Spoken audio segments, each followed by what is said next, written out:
കടന്നു വരുവാൻ, വചനം സംസാരിക്കുവാൻ സ്വർഗം എന്റെ ജീവിതത്തിൽ ഒരുക്കിയ ഈ അനുഗ്രഹിക്കപ്പെട്ട പകൽ സമയത്തിനായി ഞാൻ ദൈവത്തെ സ്തുതിക്കുന്നു. പ്രിയ തോമസ് ചാനും കുടുംബമായി ഇന്ന് പകൽക്കാലം നമ്മളുടെ ആയിരിക്കും ദൈവമിടയാക്കിയല്ലോ. ദൈവത്തിന്റെ എല്ലാ വിശ്വസ്തകൾക്കാരും ദൈവത്തെ സ്തുതിക്കുന്നു. ദൈവം എത്ര വലിയവനാണ്. ആ ദൈവത്തിന്റെ സ്നേഹം വർദ്ധിച്ചാൽ നമ്മുടെ വാക്കുകൾക്ക്, നമ്മുടെ അധരങ്ങൾക്ക്, നമ്മുടെ ജീവിതത്തിന് മതിയാകയില്ല. അത്രത്തോളം നന്മകൾ, അത്രത്തോളം കൃപകൾ, അത്രത്തോളം അനുഗ്രഹങ്ങൾ സ്വർഗം നമ്മുടെ ജീവിതത്തിൽ പകർന്നു. ഈ നല്ല ദൈവത്തെ സേവിക്കുവാൻ ദൈവം എനിക്ക് കൃപ തന്ന ദൈവസ്നേഹത്തിനായി ഞാൻ സ്തോത്രം ചെയ്യുന്നു. എന്നെ കഴിഞ്ഞ 10 വർഷമായിട്ട് ഈ ജീവനുള്ള ദൈവത്തിന് വചനമായി നിൽക്കുവാൻ ദൈവം എനിക്ക് അവസരം നൽകി. കഴിഞ്ഞ നാളുകളിൽ ഓർക്കുകയായിരുന്നു, 8ാം ക്ലാസ് പഠിക്കുമ്പോൾ മുതൽ ഈ വചനമായി അനേക ഇടങ്ങളിൽ സ്വർഗം എന്നെ ഉപയോഗിച്ചു. ദൈവത്തിന്റെ വിശ്വസ്തതയാണ്, എന്റെ കഴിവോ എന്റെ മെടുക്കോ ഞാൻ ചെയ്ത പുണ്യപ്രവൃത്തിയല്ല, എന്റെ ദൈവം എന്നോട് കാണിച്ച വിശ്വസ്തതയാണ്. അതാണ് നമ്മൾ പ്രാരംഭത്തിൽ പാടിയതുപോലെ ഇത്രത്തോളം എന്നെ നടത്തി, ഇത്രത്തോളം എന്നെ പുലർത്തി. എന്റെ യേശു എത്ര നല്ലവനാണ്. ആ സ്നേഹത്തെ ഓർക്കുവാൻ ദൈവം ഒരുക്കിയ എല്ലാ അവസരങ്ങൾക്കാണ് ഞാൻ ദൈവത്തെ സ്തുതിക്കുന്നു. കഴിഞ്ഞ ദിവസം ഞാൻ തൃശ്ശൂരിന്റെ പ്രദേശത്തായിരുന്നപ്പോൾ പ്രിയ തോമസ് എന്നെ ഇപ്രകാരം വിളിക്കാൻ ഇടയാക്കിയിരുന്നു. ഇവിടെ 7 ദിവസം വാസത്തോടും പ്രാർത്ഥനയോടും പ്രിയ സഭയായിരിക്കുന്നു. ഇന്ന് പകൽക്കാലം കടന്നു ശുശ്രൂഷിക്കണമെന്ന് അറിയിച്ചു. താൻ ക്ഷണിച്ച എല്ലാ ദൈവീയ കരങ്ങൾക്കാണ് ഞാൻ ദൈവത്തെ സ്തുതിക്കുന്നു. ദൈവം നമ്മെ ഒരുമിച്ച് അനുഗ്രഹിക്കട്ടെ. കഴിഞ്ഞ ദിവസം ഞാൻ ആന്ധ്രയുടെ പ്രദേശത്ത് ഒരാഴ്ചത്തെ പ്രോഗ്രാമിന് വേണ്ടി കടന്നു പോകാൻ ഇടയാക്കിയിരുന്നു. അവിടുത്തെ ആരാധനയും ജനത്തിനോടുള്ള ഭക്തിയും കണ്ടിട്ട് എനിക്ക് തന്നെ അസൂയ തോന്നി. ഒരു പ്രസംഗത്തെ ഞാൻ എഴുന്നേറ്റപ്പോൾ അവിടെ 350-400 പേരിരുന്നു. ഞാൻ പ്രസംഗം കഴിഞ്ഞിരിക്കാൻ നേരത്തെ ഏകദേശം ഒരു 600-700 പേരോളം ഇങ്ങനെ കൂടി ഇരിക്കാൻ പോലും സ്ഥലമില്ലാതെ അത്രത്തോളം ആൾക്കാർ തിങ്ങി നിറഞ്ഞിരിക്കുക. അവരുടെ ഭക്തി കണ്ടിട്ട് എനിക്ക് തന്നെ അസൂയ തോന്നി. ഞാൻ ഇങ്ങനെ പ്രാർത്ഥിക്കാൻ കൂടി വന്നപ്പോൾ ഓടി വന്ന് കാലെ വീഴുകയും ഞാൻ കാല് പുറമോട്ട് വലിച്ച് അവർക്ക് വേണ്ടി പ്രാർത്ഥിച്ച് മാറാൻ ഇടയാക്കിയിരുന്നു. അത്രത്തോളം അവർ ഭക്തിയാണ്. അവർ ദൈവം എന്ന് വെച്ചാൽ അവരങ്ങ് വളരെ വാഞ്ചിയോടെ ഏത് ത്യാഗത്തിനും അവർ തയ്യാറാണ്. അത്രത്തോളം സ്നേഹത്തോടെ വാത്സല്യത്തോടെ ദൈവനാമത്തെ സേവിക്കുന്ന അവരെ ഓർത്ത് എനിക്ക് ഒരുപാട് സന്തോഷം തോന്നിയിട്ടുണ്ട്. ഒരു ദിവസം 2-3 സെക്ഷനുകൾ ചർച്ചകളിൽ ശുശ്രൂഷിക്കാൻ ദൈവം അവസരം നൽകി. വളരെ സ്നേഹം. അവർ പ്രാർത്ഥന ഒറ്റ വാക്ക് പറയുമ്പോൾ തന്നെ അവർ നിലവിളി കാണണം. കണ്ണിൽ കൂടെ കണ്ണുനീര് ഒഴുകി വളരെ നിലവിളിയോടെ അവർ പ്രാർത്ഥനയ്ക്കായി മുട്ടുമടക്കുന്നത് കാണുമ്പോൾ നമ്മളൊന്നും ഒന്നുമില്ല. നമ്മൾ പലപ്പോഴും നമ്മുടെ ബുദ്ധിയിലും ശക്തിയിലും നമ്മുടെ പ്രൗഢിയിലും നമ്മൾ പലപ്പോഴും മുൻതൂക്കം കൊടുത്ത് നമ്മൾ മാറിയിരിക്കുക. ഞാൻ ഇവിടെ കണ്ടു വളരെ 2 സഹോദരന്മാർ മാത്രം താഴെയുണ്ട്. ബാക്കി എവിടെ അസേരയിലായി. നമുക്ക് 2 മണിക്കൂർ ബാക്കി ഒരു അത്യാവശ്യത്തിന് നമ്മൾ നിൽക്കണമെന്ന് വെച്ചാൽ ക്യൂവിൽ നിൽക്കും. നമ്മുടെ ആവശ്യമില്ല, നമ്മൾ എന്ത് ചെയ്യും, നടത്താറുണ്ട്. പക്ഷെ ദൈവസ്ഥിതി വരുമ്പോൾ ദൈവം നടത്തിയ വിധങ്ങളെ ഓർക്കുമ്പോൾ നമ്മൾ പലപ്പോഴും ദൈവത്തിന് കൊടുക്കുന്ന മതം നമ്മൾ കൊടുക്കുന്നില്ല. ഈ ദൈവകൃപയിൽ പിന്നെയും ആയിരിക്കട്ടെ. ഇന്ന് പകൽക്കാലം അല്പനേരം ദൈവവചനത്തിൽ കടക്കുവാൻ ആഗ്രഹിക്കും. അതിനു മുമ്പ് ഞാൻ ഇപ്രകാരം ഒരു സെന്റൻസ് ഇന്ന് പകൽക്കാലം വായിക്കാൻ ഇടയാക്കുന്നത് നിങ്ങളുടെ മധ്യ വായിക്കാൻ ഇടയാകുന്നു. ശക്തനായ ഒരു കവിത രചയിതാവ് ഇപ്രകാരം ഇമ്പോസിബിൾ എന്ന വാക്കിനെ കുറിച്ച് എഴുതാനിടയായിരുന്നു. ഞാൻ ഇംഗ്ലീഷിലാണ് വായിക്കുന്നത്, ഒന്ന് ശ്രദ്ധിക്കുക. ഞാൻ എൻ്റെ പ്രസംഗത്തിന് കടക്കുമ്പോൾ ഞാൻ അതിൻ്റെ ബാക്കി വായകം ഉപയോഗിച്ചോളാം. Nothing possible can save us. If there was something reasonable and nature and local and could not heal our broke heart and restore our broken world, we would have come up with that. But it was not possible. It took an impossible to do that, an impossible, incredible event that broke into our everyday world and broke through best attempt of self-sovereignty and broke through our asperity of truth and made sense and stick on claim. Nothing possible can save us. Nothing possible can rule away the storm. Nothing possible can bring light to the darkness and life to the death. So something is impossible had happened. He had been rose and he is not there. ഇന്ന് പകൽക്കാലം ഞാൻ നിങ്ങളുടെ മധ്യേ share ചെയ്യാൻ ആഗ്രഹിക്കുന്നത്, still there is a God can rule away our problem.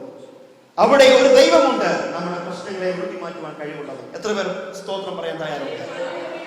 ഇവിടെ ഒരു ദൈവമുണ്ട് നമ്മുടെ പ്രശ്നങ്ങളെ ഇന്നും ഉരുട്ടുവാൻ കഴിവുള്ള ദൈവം. ആ ദൈവമാണ് മലകളെ നിർമ്മിച്ചവൻ. ആ ദൈവമാണ് മനുഷ്യനെ നിർമ്മിച്ചവൻ. ആ ദൈവമാണ് കുന്നുകളെ നിർമ്മിച്ചവൻ. ആ ദൈവമാണ് ഭൂമിയിലെ സകല ചരാചരങ്ങളെ നിർമ്മിച്ചവൻ. ആഴിക്ക് മണൽ കൊണ്ട് അതിരിട്ടവൻ, വെള്ളത്തിന്, നദിക്ക്, സമുദ്രത്തിന് കടക്കുവാൻ കഴിയാമെന്ന് അതിനെതിരിട്ടവൻ, മനുഷ്യന്റെ ശ്വാസം കൊണ്ട് മനുഷ്യനെ നിർമ്മിച്ചവൻ, തന്റെ വാക്കിനാൽ സകല ചരാചരങ്ങളെ നിർമ്മിച്ച സ്വർഗം. ആ ദൈവത്തിന്റെ മക്കളും അവകാശികളായിരിക്കുവാൻ ദൈവം ഭാഗ്യം ചെറുതല്ല. പക്ഷേ പലപ്പോഴും ദൈവത്തോളമുള്ള ചിന്തയും ദൈവത്തോളമുള്ള മനസ്സും നമുക്ക് ഉണ്ടാകേണ്ടതിരിക്കുന്നു. ദൈവം ആരെന്ന് നാം മനസ്സിലാക്കുക. പക്ഷേ നമ്മുടെ ചിന്തകളും നമ്മുടെ വിചാരങ്ങളും നമ്മുടെ ജീവിത ശൈലികളിലും നമ്മുടെ ജീവിത രീതികളിലും നമ്മൾ മുന്നോട്ട് കടന്നു പോകുമ്പോൾ ഈ ദൈവം എന്തെന്നും ദൈവിക അവസ്ഥയെന്നും ദൈവിക പ്രവൃത്തിയെന്നും നമ്മൾ മറന്നു പോവുകയാണ്. ഇന്ന് പകൽക്കാലം നമ്മൾ ചിന്തിക്കാൻ പോകുന്നത് ഈ നമുക്ക് മുമ്പാകെ ഉരുട്ടി വെച്ച കല്ലിനെ ആര് ഉരുട്ടി മാറ്റും? മർക്കോസ് സുവിശേഷം 14-ാം അധ്യായം 2 മുതലുള്ള വാക്യങ്ങൾ നമ്മൾ വായിക്കുമ്പോൾ ഈ ഭാഗം കാണുവാൻ കഴിയുന്നു. അധികാലത്തെ രണ്ട് സഹോദരിമാർ കടന്നു പോകുന്ന ഒരു അവസ്ഥയാണ് മർക്കോസ് സുവിശേഷം നമ്മൾ കാണുവാൻ കഴിയുന്നത്. 2-ാം വാക്യം ഇങ്ങനെ കാണുന്നു: ആഴ്ചവട്ടത്തിന്റെ 1-ാം കാലത്ത് സൂര്യൻ ഉദിച്ചപ്പോൾ അവർ കല്ലറയ്ക്കൽ ചെന്നു. കല്ലറയുടെ വാതിൽക്കൽ നിന്ന് നമുക്ക് വേണ്ടി 6 കല്ലുരുട്ടി മാറ്റുമെന്ന് തമ്മിൽ പറഞ്ഞു. അവർ നോക്കിയാറെ കല്ല് ഉരുണ്ടതായി കണ്ടു. അത് ഏറ്റവും വലുതായിരുന്നു. കൂടുതൽ അതുകൊണ്ട് മൈക്ക് ഇല്ലേലും ഒരു കുഴപ്പമില്ല, എനിക്ക് പ്രസംഗിക്കാൻ പറ്റും. Price the Lord. കടന്നു വരട്ടെ. നമ്മൾ ഇങ്ങനെയാണ് ആ വാക്യം കണ്ടത്: കല്ലറയുടെ വാതിൽക്കൽ നിന്ന് നമുക്ക് വേണ്ടി 6 കല്ലുരുട്ടി മാറ്റുമെന്ന് തമ്മിൽ പറഞ്ഞു. Price the Lord. Praise the Lord. നമ്മുടെ ജീവിതത്തിന്റെ അവസ്ഥയിലും നമ്മുടെ ജീവിതത്തിന്റെ പല സാഹചര്യങ്ങളിലും നമ്മളും പലപ്പോഴും ദൈവത്തോട് ചോദിക്കും ചോദ്യമാണ്: ദൈവമേ, ആര് എന്റെ ജീവിതത്തിലെ കല്ലുരുട്ടി മാറ്റും? ഈ സംഭവം നമുക്കറിയാം. യേശു കർത്താവ് കല്ലറയിൽ അടക്കപ്പെട്ട് കല്ലറയ്ക്കകത്തിരിക്കുന്ന ഒരു അവസ്ഥയിൽ, അധികാരത്തെ കടകളൊക്കെ തുറക്കുന്ന അവസ്ഥയിൽ, മാർത്തയും മറിയയും യേശുവിന്റെ ശരീരത്തിൽ പൂശുവാൻ ഒരു സുഗന്ധദ്രവ്യം കിട്ടുവാൻ അവർ കടയിൽ നിന്ന് വാങ്ങി കടന്നു വരുന്ന ഒരു ഭാഗമാണ് മർക്കോസ് സുവിശേഷം നമ്മൾ 1 മുതലുള്ള വാക്യങ്ങൾ നമ്മൾ പഠിക്കുമ്പോൾ കാണുവാൻ കഴിയുന്നത്. എന്നാൽ അവർ വളരെ ഉത്സാഹത്തോടെ ആഗ്രഹത്തോടെ എവിടെ വരികയാ? കല്ലറയ്ക്കൽ വരികയാ. എന്നാൽ അവരെ അലട്ടിയ ഒരു ചോദ്യമുണ്ട്. അവർ ആരാധിക്കാനാണ് കടന്നു വരുന്നത്, യേശുവിന്റെ ശരീരത്തിൽ സുഗന്ധദ്രവ്യം തളിക്കാനാണ് കടന്നു വരുന്നത്. എന്നാൽ അവരെ അലട്ടിയ ഒരു ചോദ്യമാണ്: ആര് നമുക്ക് വേണ്ടി കല്ല് ഉരുട്ടി മാറ്റും? Price the Lord. Praise the Lord. ഇവിടെ യേശു കർത്താവിന്റെ കല്ലറയിൽ കല്ലുരുട്ടി വെച്ചപ്പോൾ, യേശു മരിച്ചപ്പോൾ, യേശുവിന്റെ കല്ലറയ്ക്കൽ മുമ്പിൽ റോമ പടയാളികൾ തങ്ങളാൽ ആകുന്നിടത്തോളം മത്തായി 27-ാം അധ്യായം 65-66 വാക്യങ്ങൾ നമ്മൾ പഠിക്കുമ്പോൾ കാണുവാൻ കഴിയുന്നു. യേശു കർത്താവിനെ കല്ലറയ്ക്കൽ അടക്കിയ ശേഷം പടയാളികൾ അതിനു ചുറ്റും കാവൽ നിന്നു. റോമ ഗവൺമെന്റ് ഇംപീരിയൽ മുദ്ര അവിടെ മുദ്രയിട്ടു. എന്തിനാണെന്നറിയാമോ? ഇവൻ മരിച്ചു, ഇതോടെ അവന്റെ ജീവിതം അവസാനിക്കണം, ഇതോടെ അവന്റെ അവസാനമാകണമെന്ന് പറഞ്ഞ് റോമ ഗവൺമെന്റ് ഇംപീരിയൽ മുദ്രയിട്ട് പൂട്ടി. Price the Lord. യഹൂദന്മാരുടെ പടയാളികളും യഹൂദന്മാരുടെ പണ്ഡിതാക്കളും പുരോഹിതന്മാരും റോമ ഗവൺമെന്റിന്റെ മുമ്പിൽ കടന്നു വന്നിട്ട് പറഞ്ഞു: ഇവൻ ഇങ്ങനെ ഒരു വാക്യം പറഞ്ഞിട്ടുണ്ട്. എന്താണ്? ഞാൻ മരിച്ചാലും 3-ാം നാൾ ഞാൻ ഉയർത്തെഴുന്നേൽക്കും. നീ യെരൂശലേം ദേവാലയത്തെ പഴയ ഇടിച്ചു കളഞ്ഞാലും 3 ദിവസം കൊണ്ട് ഞാൻ എന്നെ പുതുക്കിപ്പണി എന്നൊരു പ്രവചനം അവൻ പറഞ്ഞിട്ടുണ്ട്. അതുകൊണ്ട് 27-ാം അധ്യായത്തിന്റെ 60 മുതൽ 56 മുതലുള്ള വാക്യം നമ്മൾ പഠിക്കുമ്പോൾ കാണുവാൻ കഴിയുന്നു. അതിലേക്ക് ഞാൻ കടന്നു പോകുന്നില്ല. ഇങ്ങനെ കാണുവാൻ കഴിയുന്നു. ഒരു പക്ഷെങ്കിൽ അവന്റെ പുരോഹിതന്മാർ, അവന്റെ ശിഷ്യന്മാർ ഇവന്റെ ദേഹം എടുത്തുകൊണ്ട് പോയിട്ട് എന്തു പറയും? ക്രിസ്തു പറഞ്ഞതുപോലെ ഉയർത്തെഴുന്നേറ്റു എന്ന് പറയും. അതുകൊണ്ട് നമ്മൾ എന്ത് ചെയ്യണം? എന്റെ കൂടെ നിങ്ങൾ വരണം. ഞാൻ അധികം ബൈബിളൊന്നും വായിപ്പിക്കുന്നില്ല, നിങ്ങൾ ബൈബിൾ അടച്ചു വെച്ചാലും കുഴപ്പമില്ല, ഞാൻ പറയുന്നത് കേട്ടാൽ മതി. അവരെ ഉള്ളിൽ വന്ന ചിന്ത, കല്ലറയുടെ വാതിൽക്കൽ നിന്ന് കല്ല് ഉരുട്ടി മാറ്റി യേശുവിന്റെ മൃതദേഹം പുറത്തിറക്കിയാൽ അവർ ഒരു പക്ഷേ അവർ അവിടെ ചിത്രീകരിക്കും, അവിടെ ചരിത്രം ഉണ്ടാക്കുമെന്ന്, യേശു ഉയർത്തെഴുന്നേറ്റു എന്ന് വരാതിരിക്കേണ്ടതിന് അവരെന്ത് ചെയ്തു? കല്ലറയ്ക്കൽ വന്ന് കല്ലുരുട്ടി മാറ്റാതിരിക്കേണ്ടതിന് പടയാളികളെ നിയമിച്ചു. റോമ ഗവൺമെന്റ് മുദ്രയിട്ട് പൂട്ടി. എല്ലാം പ്രതികൂലമാ, എല്ലാ പ്രശ്നങ്ങളുമാ. എന്നാൽ 3-ാം ദിവസം രാവിലെ മാർത്തയും മറിയയും അവരുടെ മുമ്പിൽ ദൈവത്തെ യേശുവിന് ധരിക്കുവാനുള്ള, യേശുവിന് പൂശുവാനുള്ള സുഗന്ധദ്രവ്യവുമായി കടന്നു വന്നപ്പോൾ അവരെ അലട്ടിയ ഒരു വിഷയം ഇത് തന്നെയാണ്. എന്തുവാ? എനിക്ക് വേണ്ടി, നമുക്ക് വേണ്ടി ആര് കല്ലുരുട്ടി മാറ്റും? Price the Lord. എന്ന് ഞാൻ ഇങ്ങനെ ആരാധിച്ചുകൊണ്ടിരുന്നപ്പോൾ ദൈവാത്മാവിന്റെ ഒരു വെളിപ്പാട് കാണിച്ചു സഭയെ കുറിച്ച്. ഇപ്രകാരമാണ്: വളരെ വലിയൊരു വൃക്ഷമാണ്, എന്നാൽ മരം കൊത്തി നമുക്കറിയാം എന്തുവാ അതിന്റെ ജോലി? എല്ലാ മരത്തേലും പോടുണ്ടാക്കി ആ മരത്തിന്റെ എന്ത് ചെയ്യും? ബലത്തെ ക്ഷയിപ്പിച്ചു കളയും. എന്ന് വെച്ചാൽ ഒരു ദ്വാരം ഉണ്ടാക്കിയാൽ അത് മരം വളർന്നു വരേണ്ട കാതലും ഏറ്റവും അത് എവിടെ കൊത്തുന്നേ? സൈഡിലാണോ കൊത്തുന്നത്? എവിടെ കൊത്തുന്നത്? ദൈവാത്മാവ് തന്നൊരു വെളിപ്പാട്, അതാ ഞാൻ ഇങ്ങനെ പറയുന്നത്. എവിടെ കൊത്തുന്നത്? അതിന്റെ കാതല്ല. ഏത് കൊത്തുന്നത്? ഇന്ന് പകൽക്കാലം നമ്മൾ അധികം പ്രാർത്ഥിക്കേണ്ടതിരിക്കുന്നു. നമ്മുടെ കാതലിൽ നമുക്ക് വേണ്ടതേതാ? ആരെങ്കിലും വെള്ളം എടുത്തും എന്തെങ്കിലും ഉപകരണം ഉണ്ടാക്കുമോ? ആരും വെള്ളയും കൊണ്ട് ഒരു പണി ചെയ്തില്ല. വെള്ളം എന്തിനേ കൊള്ളത്തുള്ളൂ? കളയാനേ കൊള്ളത്തുള്ളൂ. പക്ഷെ കാതലാ നമുക്ക് ആവശ്യം. എന്നാൽ നമ്മുടെ കാതലിനെ കൊത്തുന്ന മരം കൊത്തികളെ നമുക്ക് തകർക്കണം. എത്ര പേർ വിശ്വസിക്കുന്നു? എത്ര പേർ വിശ്വസിക്കുന്നു? നമ്മുടെ മുമ്പാകെ ഉരുട്ടി വെച്ച കല്ലാകുന്ന ഈ മരത്തിന്റെ കാതലിനെ തിന്നുന്ന ഈ മരം കൊത്തികളെ നമ്മൾ തകർത്ത് കളഞ്ഞാൽ നമ്മുടെ വൃക്ഷത്തിന് വളരെ വാഴയായി തീരും. പക്ഷെങ്കിൽ അതിനെ കൊത്താതിരിക്കണമെങ്കിൽ അതിനു ചുറ്റും നമ്മൾ എന്ത് ചെയ്യണം? ഒരു ആരാധനയുടെ വേലി കെട്ടണം. ഒരു വിടുത ആരാധനയുടെ വേലി കെട്ടണം. ഒരു പ്രാർത്ഥനയുടെ വേലി കെട്ടണം. നമുക്ക് ചുറ്റും ചുറ്റുന്ന പല സംസാരത്തിന്റെയും സംശയത്തിന്റെയും ചിന്താഗതികളുടെ വേലി ഇന്ന് പകൽ പൊളിച്ചു കളഞ്ഞിട്ട് ഇന്ന് പകൽ നമ്മൾ എന്ത് കെട്ടണം? ഒരു വിശ്വാസത്തിന്റെ വേലി കെട്ടണം. ഒരു പ്രാർത്ഥനയുടെ വേലി കെട്ടണം. ഒരു ആരാധനയുടെ വേലി കെട്ടണം. വചനം പറയുന്നു, ഉപവാസാലും പ്രാർത്ഥനയാലും അല്ലാതെ ഈ വ്യാധി നീങ്ങത്തില്ല. വ്യാധി നീങ്ങിയാലേ വൃക്ഷം വളരത്തുള്ളൂ. വൃക്ഷം വളർന്നാലേ ദേശത്ത് ഫലം കായ്ക്കുകയുള്ളൂ. ദേശത്ത് ഫലം കായ്ച്ചാലേ ജനം അറിയത്തുള്ളൂ. ജനം അറിഞ്ഞാലേ ദൈവസഭ, ദൈവ മക്കൾ, ദൈവ ആരാധന എന്തെന്ന് ജാതികൾ അറിയുകയുള്ളൂ. ഇന്ന് പകൽക്കാലം ദൈവം അറിയിച്ച ഒരു ആലോചനയാണ്. അതുകൊണ്ടാണ് ഞാൻ പ്രാരംഭത്തിൽ പറഞ്ഞ ദൂതിലേക്ക് കടക്കുന്നത്. എന്നാൽ ഇന്ന് പകൽക്കാലം ഞാൻ വിശ്വസിക്കുന്നു, നമ്മുടെ മുമ്പിൽ ഉരുട്ടി വെച്ചിരിക്കുന്ന ആ കല്ലിനെ സ്വർഗം ഇന്ന് ഉരുട്ടി മാറ്റും. എത്ര പേർ വിശ്വസിക്കുന്നു? എത്ര പേർ വിശ്വസിക്കുന്നു? ആൾക്കാർ കുറവാ. ഞാൻ ആരോടും സ്തോത്രം പറയത്തില്ല. നിങ്ങൾക്ക് ദൈവാത്മാവ് സംസാരിക്കാൻ നിങ്ങൾ സ്തോത്രം പറഞ്ഞോണം. വളരെ ശ്രദ്ധയോടെ ദൂതിൽ ഇരിക്കുക എന്ന് ഞാൻ ഓർപ്പിക്കുന്നു. Praise the Lord. എന്നാൽ മാർത്തയും മറിയയും അലട്ടിയ വിഷയം ഇതാണ്. നമ്മളെയും പലപ്പോഴും അലട്ടുന്നത് പോലെ നമ്മളെ പലപ്പോഴും അലട്ടുന്ന ഒരു വിഷയം ഇതാണ്. ആരെ എന്റെ ജീവിതത്തിൽ കല്ലുരുട്ടി മാറ്റും? എന്റെ ഭർത്താവിന് കഴിയുമോ? എന്റെ ഭാര്യയ്ക്ക് കഴിയുമോ? എന്റെ കുഞ്ഞുങ്ങൾക്ക് കഴിയുമോ? എന്റെ ജീവിതം കൊണ്ട് കഴിയുമോ? മനുഷ്യനാൽ പലതും അസാധ്യമെന്ന് ലോകം വിധി എഴുതുമ്പോൾ മനുഷ്യന്റെ അസാധ്യങ്ങളെ ദൈവാത്മാവ് ഉരുട്ടി മാറ്റിയിട്ട് സാധ്യതയുടെ കരം അതിനെ വെളിപ്പെടുത്തുന്നവരാണ് നമ്മുടെ ദൈവം. പക്ഷെ നമ്മൾ എന്തിനു തയ്യാറാകണം? മാർത്തയും മറിയയും വീട്ടിൽ ഇരുന്നുകൊണ്ട് പറയുക, എനിക്ക് ദൈവത്തെ ആരാധിക്കണം. പക്ഷെങ്കിൽ എന്താ വിഷയം? കല്ല് വിഷയാന്ന് പറഞ്ഞ് വീട്ടിൽ ഇരുന്നായിരുന്നെങ്കിൽ അവർക്ക് ഈ വിടുതൽ കാണാൻ കഴിയുമോ? അവർക്ക് ഈ വിടുതൽ കാണാൻ കഴിയുമോ? കാണാൻ കഴിയത്തില്ല. എന്നാൽ അവർ ആദ്യം എന്ത് ചെയ്തു? അവരാദ്യം ഇറങ്ങി. അവർ ചെയ്യേണ്ട ഒരുക്കങ്ങൾ അവർ ചെയ്തു. നമ്മൾ ചെയ്യേണ്ട ഒരുക്കങ്ങൾ നമ്മൾ ചെയ്താൽ ദൈവം പ്രവർത്തിക്കേണ്ട പ്രവൃത്തി ദൈവം വെളിപ്പെടുത്തും. നമ്മൾ പലപ്പോഴും എങ്ങനെയാ? പ്രാർത്ഥനയുണ്ട്, ഉപവാസമുണ്ട്, എല്ലാം ഉണ്ട്. പക്ഷെ എവിടെ ഇരുന്നുണ്ടാ? നമ്മൾ ഇപ്പോഴും വീട്ടിൽ ഇരിക്കുക. വീട്ടിൽ ഇരുന്നുകൊണ്ട് പറയുക, ആ പ്രാർത്ഥന നല്ലതായിരുന്നു, ആ ഉപവാസം നല്ലതായിരുന്നു, ആ പ്രസംഗം നല്ലതായിരുന്നു. കുഞ്ഞിനെ, പ്രസംഗം നല്ലതല്ല കാര്യം. പ്രസംഗത്തിന് മാർക്കല്ല കാര്യം. നിന്റെ ജീവിതത്തിൽ അത് പ്രയോജനപ്പെട്ടോ? അതാ കാര്യം. മാർത്തയും മറിയയും യേശുവിന്റെ 11 ഒരാളും മരിച്ചു. 11 ശിഷ്യന്മാർ എവിടെ ഇരുന്നു അറിയാമോ? ഗലീലയിൽ ഇരുന്നു. അവര് വന്നോ കല്ലറ നോക്കാൻ? അവർക്ക് വിശ്വാസമുണ്ട്. യേശു ചെയ്ത അത്ഭുതങ്ങൾ അവർ കണ്ടവരാ. പക്ഷെ അവരെവിടെ ഇരിക്കുക? യേശു എന്തോ അവരോട് വാഗ്ദത്തം പറഞ്ഞത്, ഞാൻ 3-ാം നാൾ. അവരെപ്പോഴും അത്ഭുതം കണ്ടവരെ, രോഗികളെ സൗഖ്യമാക്കുന്നത് കണ്ടത്, ലാസർ ഉയർത്തുന്നത് കണ്ടതാ, വിധവയുടെ മകൻ ഉയർത്തുന്നത് കണ്ടതാ, ഒരുപാട് അത്ഭുതങ്ങൾ കണ്ടത്. 12 വർഷം രക്തസ്രാവമുള്ള സ്ത്രീ സൗഖ്യമാക്കുന്നത് കണ്ടതാ, പഴയ കുരുടന്മാരെ സൗഖ്യമാക്കുന്നത് കണ്ടതാ. ഒരുപാട് അത്ഭുതം കണ്ടപ്പോഴും അവരിപ്പോഴും എവിടെ ഇരിക്കുക? അവരവരുടെ ജോലി കാര്യങ്ങളിൽ ഇരിക്കുകയാണ്. അവരവർ ഏറ്റെടുത്തിരിക്കുന്ന ബിസിനസ് കാര്യങ്ങളിൽ ഇരിക്കുക. അവരുടെ സ്വന്തം വയറിന് വേണ്ടി അവർ പ്രവർത്തിച്ചുകൊണ്ടിരുന്നപ്പോൾ ഇവിടെ ഇതാ 2 സഹോദരിമാർ അവരുടെ ഹൃദയത്തിൽ ഒരു പ്രതിഷ്ഠയുമായി കടന്നു വരുന്നു. അവരുടെ ഹൃദയത്തിൽ ഒരു തീരുമാനമായി കടന്നു വരുന്നു. ഞങ്ങളുടെ മുമ്പാകെ കല്ല് ഞങ്ങൾക്ക് വിഷയമാ, എന്നാൽ ഞങ്ങളുടെ ആഗ്രഹം ഞങ്ങളുടെ ദൈവത്തെ ആരാധിക്കണമെന്നതാ. ഞങ്ങളുടെ മുമ്പിൽ കല്ല് ഞങ്ങൾക്ക് വലുതാ, പക്ഷെ ഞങ്ങളുടെ വിഷയം ഞങ്ങളുടെ ദൈവത്തെ ഞങ്ങൾക്ക് ആരാധിക്കണം. അവൻ ഞങ്ങൾക്ക് സുഗന്ധദ്രവ്യം തളിക്കണം. വചനം ഇപ്രകാരം വിളിച്ചു പറയുന്നു. 1 പത്രോസ് 5:7 വാക്യം നിങ്ങൾ വായിക്കുന്ന ഇപ്രകാരം കാണുവാൻ കഴിയുന്നു. നിന്റെ ഭാരം യഹോവയുടെ മേലിട്ട് കൊടുക്കുക, അവൻ നിന്നെ പുലർത്തും.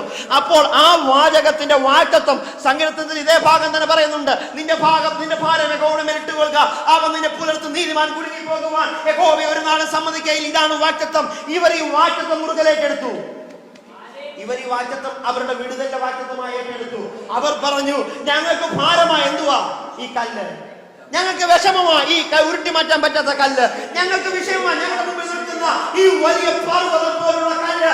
എന്നാൽ വചനം വിളിച്ചു, ഞാൻ പടത്തൂട്ട നേരെ പാഞ്ചല്ലും എന്റെ ദൈവത്താൽ ഞാൻ മലച്ചാടി കിടക്കും എന്നുള്ള വാക്തത്വം അവർ ഉറപ്പിച്ചപ്പോൾ അവരുടെ മുമ്പിൽ നിന്ന മഹാപർവ്വതം പോലുള്ള ആ കല്ലിനെ ദൈവാത്മാവ് ഉരുട്ടി മാറ്റും.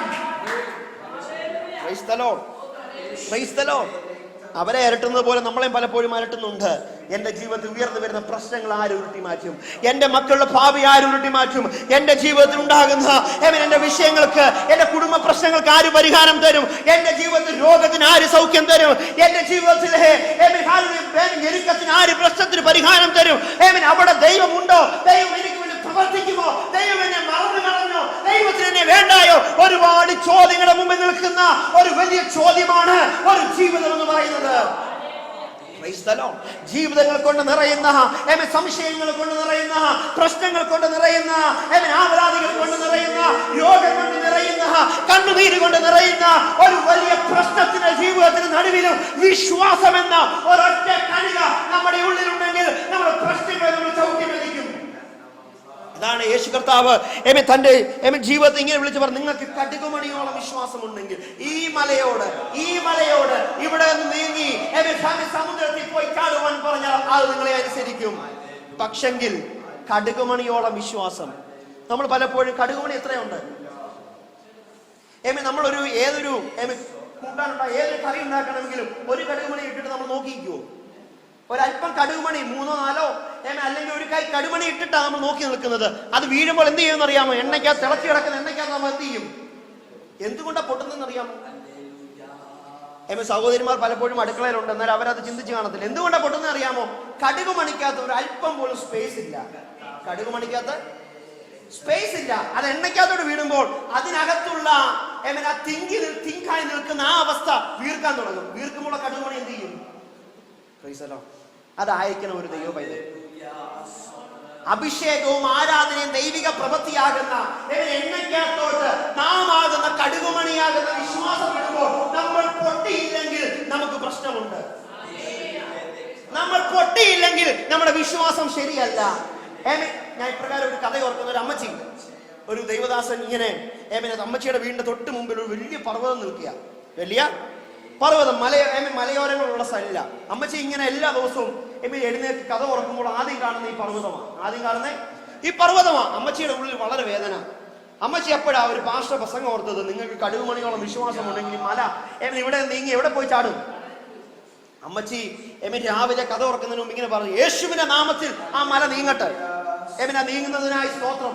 അമ്മച്ചി കഥ തുറന്നു നോക്കിയപ്പോൾ മല അവിടെ തന്നെ നിൽക്കുന്നു. ഇങ്ങനെ അമ്മച്ചി 4-5 പ്രാവശ്യം ആവർത്തിച്ചു. എന്നാൽ ഒരാഴ്ച കഴിഞ്ഞപ്പോൾ അമ്മച്ചി പിന്നെയും പറഞ്ഞു, ഒന്നുകൂടെ നോക്കാമെന്ന് പറഞ്ഞു. പ്രാർത്ഥിച്ചിട്ട് കഥ തുറന്നു നോക്കിയപ്പോൾ ആ മല അവിടെ നിൽക്കുന്നു. അപ്പോൾ അമ്മച്ചി പറഞ്ഞൊരു വാചകമുണ്ട്, അല്ലേലും എനിക്കറിയാമായിരുന്നു ഈ മല നീങ്ങത്തില്ലെന്ന്, എന്നാൽ പാസ്റ്റർ പറഞ്ഞോണ്ട് ഞാനങ്ങ്. ഇങ്ങനെയുള്ള വിശ്വാസമാണ് നമുക്ക് പലപ്പോഴും നമ്മുടെ ജീവിതത്തിന്റെ സാഹചര്യങ്ങളിൽ, നമ്മുടെ ജീവിതത്തിന്റെ ബുദ്ധിമുട്ടുകളിൽ നമ്മൾ പലപ്പോഴും ഒരു പരിധി വെച്ചാണ് എല്ലാം ചെയ്യുന്നത്. ദൈവത്തിന് നമ്മുടെ പരിധിയല്ല ആവശ്യം, ദൈവത്തിന് നമ്മുടെ ഹൃദയം ആവശ്യം. ദൈവത്തിന് നമ്മുടെ ഹൃദയത്തിനകത്തുള്ള ആ വേവലാതിയെ ദൈവം അറിയുന്നത്. വചനം ഇപ്രകാരം വിളിച്ചു പറയുന്നു, അപ്പന് മക്കളോട് കരുണ തോന്നുന്നത് പോലെ യഹോവയ്ക്ക് തന്റെ ഭക്തന്മാരോട് എന്ത് തോന്നുന്നു? അപ്പോൾ ഒരമ്മ, ഒരു പിതാവ് തന്റെ കുഞ്ഞിനോട് എന്ത് തോന്നും? യേശു കർത്താവ് തന്റെ ഉപവും ഇപ്രകാരം പറഞ്ഞു, ദോഷികളായ നിങ്ങളുടെ മക്കൾക്ക് നല്ല ദാനങ്ങൾ കൊടുക്കാൻ ആഗ്രഹിക്കുന്നു. അപ്പൻ മകൻ മീൻ ചോദിച്ചാൽ നിങ്ങൾ തേളിനെ കൊടുക്കത്തില്ല, അപ്പൻ ചോദിച്ചാൽ നിങ്ങൾ കല്ലിനെ കൊടുക്കത്തില്ല. അങ്ങനെ ദോഷികളായ നിങ്ങളുടെ മക്കൾക്ക് നല്ല ദാനങ്ങളെ കൊടുക്കുവാൻ ആഗ്രഹിക്കുന്നുവെങ്കിൽ സ്വർഗസ്ഥനായ നിങ്ങളുടെ പിതാവ് എത്രയധികം. അപ്പൊ നമ്മുടെ ഹൃദയത്തിൽ മറ്റൊന്നും ദൈവം ചോദിക്കുന്നില്ല, മറ്റൊന്നും ദൈവത്തിന് വേണ്ട. നമ്മുടെ ബാങ്കിൽ കിടക്കുന്ന ബാലൻസ് അല്ല ദൈവത്തിന് വേണ്ടത്. നമ്മൾ ഓടിക്കുന്ന കാറുകളുടെ സൗന്ദര്യമല്ല ദൈവത്തിന് വേണ്ടത്. നമ്മൾ ഇടുന്ന ബ്രാൻഡ് ഡ്രസ്സിന്റെ, ഷർട്ടിന്റെയും പാന്റിന്റെയും ഗ്ലാമർ അല്ല, സൗന്ദര്യമല്ല ദൈവത്തിന് വേണ്ടത്. ദൈവം നോക്കുന്നത് നമ്മുടെ പുറമേയുള്ള പുറച്ചട്ടയല്ല. ദൈവം നോക്കുന്നത് നീയും നിന്റെ ദൈവവുമായിട്ടുള്ള വചനം ഇപ്രകാരം വിളിച്ചു, ഒരുവന്റെ വഴി യഹോവയ്ക്ക് പ്രസാദം തോന്നിയാൽ യഹോവ അവന്റെ ഗമനത്തെ സ്ഥിരമാക്കും. അപ്പോൾ ഒരുവന്റെ വഴിയിൽ മനുഷ്യനല്ല പ്രസാദം തോന്നേണ്ടത്, പാസ്റ്റർക്കല്ല പ്രസാദം തോന്നേണ്ടത്, തോമസാനല്ല പ്രസാദം തോന്നേണ്ടത്, എനിക്കല്ല പ്രസാദം തോന്നേണ്ടത്. എനിക്ക് പ്രസാദം തോന്നിയാൽ ഒരു പക്ഷേ ഞാൻ അവന് നല്ലൊരു കസാര കൊടുക്കും. എനിക്ക് പ്രസാദം തോന്നിയാൽ ഞാൻ ഒരു പക്ഷേ അവന് നല്ലൊരു കൈമടക്ക് കൊടുക്കും. എന്റെ പ്രസംഗം നിങ്ങൾക്ക് ഇഷ്ടപ്പെട്ടാൽ നിങ്ങൾ പറയും നല്ല പ്രസംഗമായിരുന്നെന്ന്. എന്നാൽ ഇതൊന്നുമല്ല ദൈവം നോക്കുന്നത്. നീയും നിന്റെ ദൈവമായിട്ടുള്ള ഹൃദയം നീയും നിന്റെ ദൈവമായിട്ട് എങ്ങനെയാ ബന്ധം? അപ്പനും മകനുമായിട്ട് എന്തെങ്കിലും ഫോർമാലിറ്റി വെച്ചിട്ടാണോ കാര്യം പറയുന്നത്? അപ്പൻ തന്റെ മകനോട് അവന്റെ ആവശ്യം പറയുന്നത് അവന്റെ പൂർണ്ണ ഹൃദയത്തോട്, അപ്പ എനിക്ക് ഇന്നത് വേണം എന്നൊരു ഉറപ്പ് തന്റെ മകനുണ്ട്. മറ്റൊരു കാര്യം ഞാൻ ഇങ്ങനെ കഴിഞ്ഞ ദിവസം കേൾക്കാനിടയായി തീർന്നു.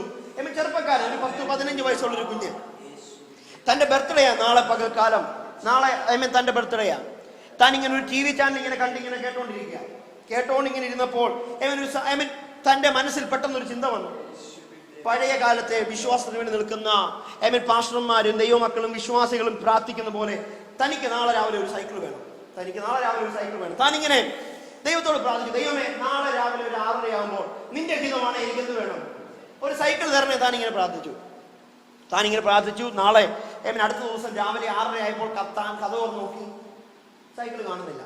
എന്നാൽ പിന്നെ താനിങ്ങനെ നീങ്ങി TV പിന്നെ ഓൺ ചെയ്തു. TVക്കകത്ത് വേറൊരു ചാനൽ, ഇപ്പോഴത്തെ ന്യൂ ജനറേഷൻ ചാട്ടവും ബഹളവും ഉള്ള ഒരു വിശ്വാസം, ഇപ്പോഴത്തെ ന്യൂ ജനറേഷൻ ചർച്ചിലെ ഒരു വിശ്വാസ പ്രഖ്യാപനം താൻ കണ്ടു. എന്നിട്ട് താൻ ഇങ്ങനെ പ്രാർത്ഥിച്ചു, പുതിയ ന്യൂ ജനറേഷൻ ചർച്ചുകളെ പോലെ താൻ ഇങ്ങനെ പ്രാർത്ഥിച്ചു, ദൈവമേ നാളെ പകൽക്കാലം രാവിലെ 6:30 ആകുമ്പോൾ എനിക്ക് സൈക്കിൾ വേണം. സൈക്കിൾ നീല നിറമായിരിക്കണം. 6:30 ആകുമ്പോൾ എന്റെ കഥകിന് മുന്നിൽ തരണം. ഇപ്പോഴത്തെ ന്യൂ ജനറേഷൻ ആൾക്കാർ ഇങ്ങനെ പ്രാർത്ഥിക്കുന്നത്. ഇങ്ങനെ പ്രാർത്ഥിച്ചു. താൻ ഇങ്ങനെ പ്രാർത്ഥിച്ചു. രാവിലെ ആയപ്പോൾ എന്ത് കണ്ടില്ല? സൈക്കിൾ കണ്ടില്ല. തന്റെ വിശ്വാസം ക്ഷയിച്ചു. അപ്പോൾ തന്റെ ശ്രദ്ധയിൽ ഒരു മറിയത്തിന്റെ ഒരു രൂപം മേശപ്പുറത്തിരിക്കുന്നുണ്ട്. മറിയത്തിന്റെ ഒരു രൂപം. താൻ ഇങ്ങനെ ചിന്തിച്ചിട്ട് അവിടെ ഒരു പേപ്പറിൽ എഴുതി വെച്ചു, ഞാൻ ഈ മറിയയുടെ പ്രതിമ എടുക്കുക എന്ന് പറഞ്ഞ് എഴുതി വെച്ച് താൻ ഒരു 10 മിനിറ്റത്തിന് ആ ബിംബം എടുത്തോണ്ട് പോയി. ആ ഐഡൽ എടുത്തോണ്ട് പോയിട്ട് താൻ മാറി നിന്നിട്ട് പിന്നെ ആ മേശയുടെ മാറ്റി വെച്ചിട്ട് ആ മേശപ്പുറത്ത് വന്നിട്ട് ഇങ്ങനെ മുട്ടുകുത്തി പ്രാർത്ഥിച്ചു, യേശുവേ നിനക്ക് നിന്റെ അമ്മയെ വേണമെങ്കിൽ എനിക്ക് സൈക്കിൾ തരണം.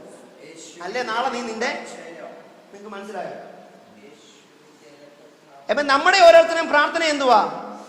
ഇങ്ങനെ വിശ്വാസം ഉണ്ടെന്ന് നമ്മുടെ പ്രഖ്യാപനം, പക്ഷെ നമ്മുടെ പ്രവൃത്തിയിൽ എന്തില്ല? വിശ്വാസമില്ല. നമ്മൾ പലപ്പോഴും ദൈവത്തെ കബളിപ്പിക്കുക.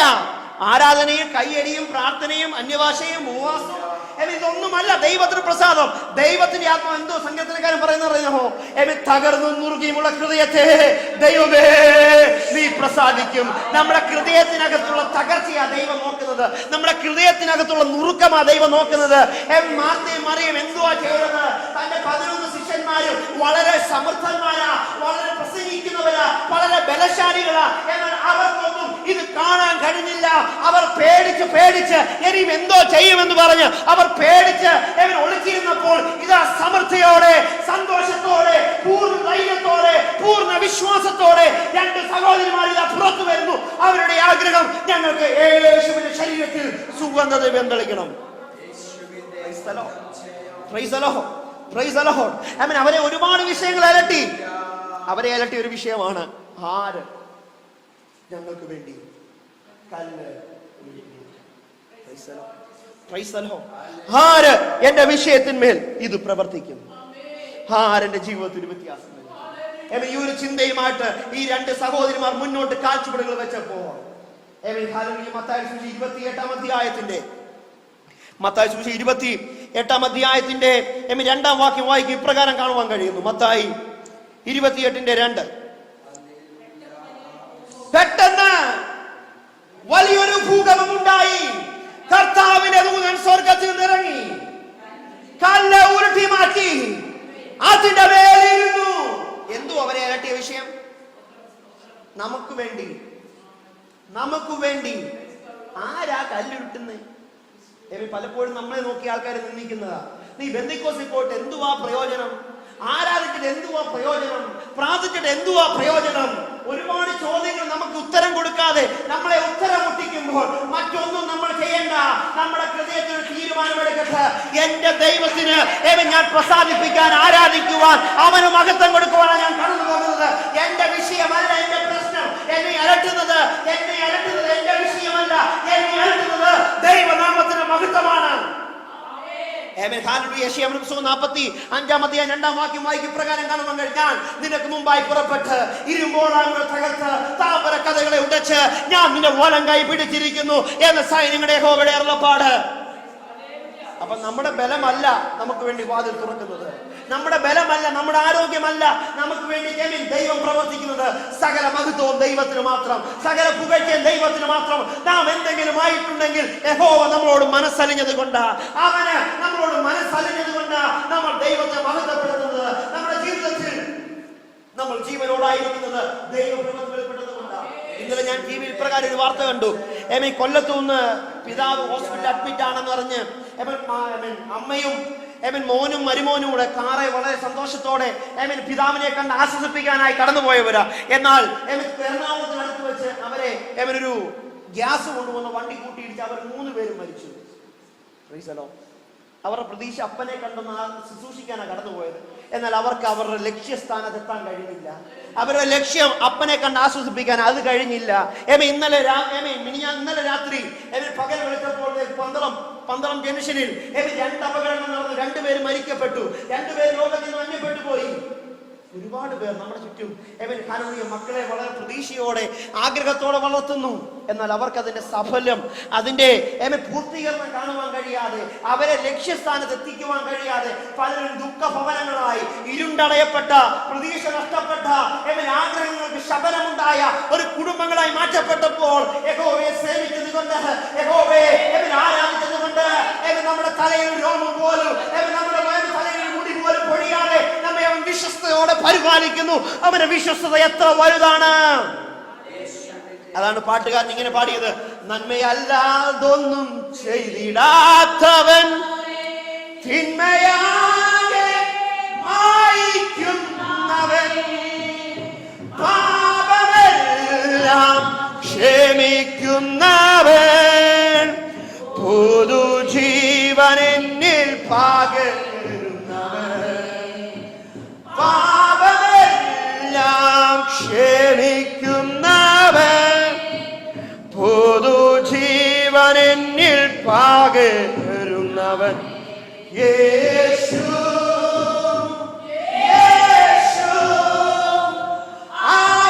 അവനാരിലും വലിയവൻ, യേശു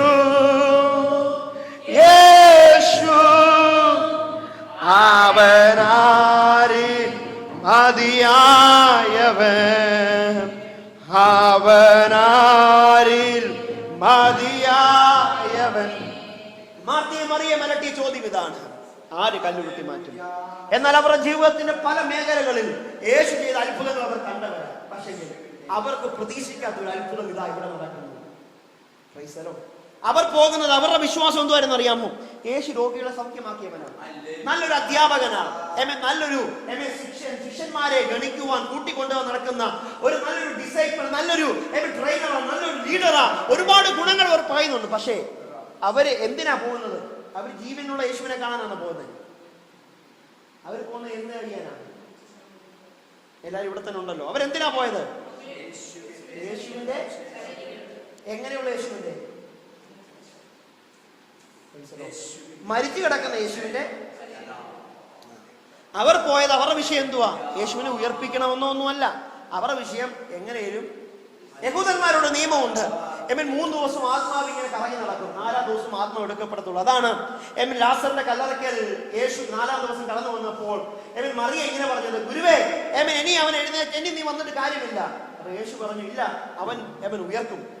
അപ്പോൾ മറിയ പറയുന്ന ഒരു വാചകമുണ്ട്, അതെ, പുനരുദ്ധാനത്തിന്റെ നാളിൽ അവൻ ഉയർത്തെഴുന്നേക്കും.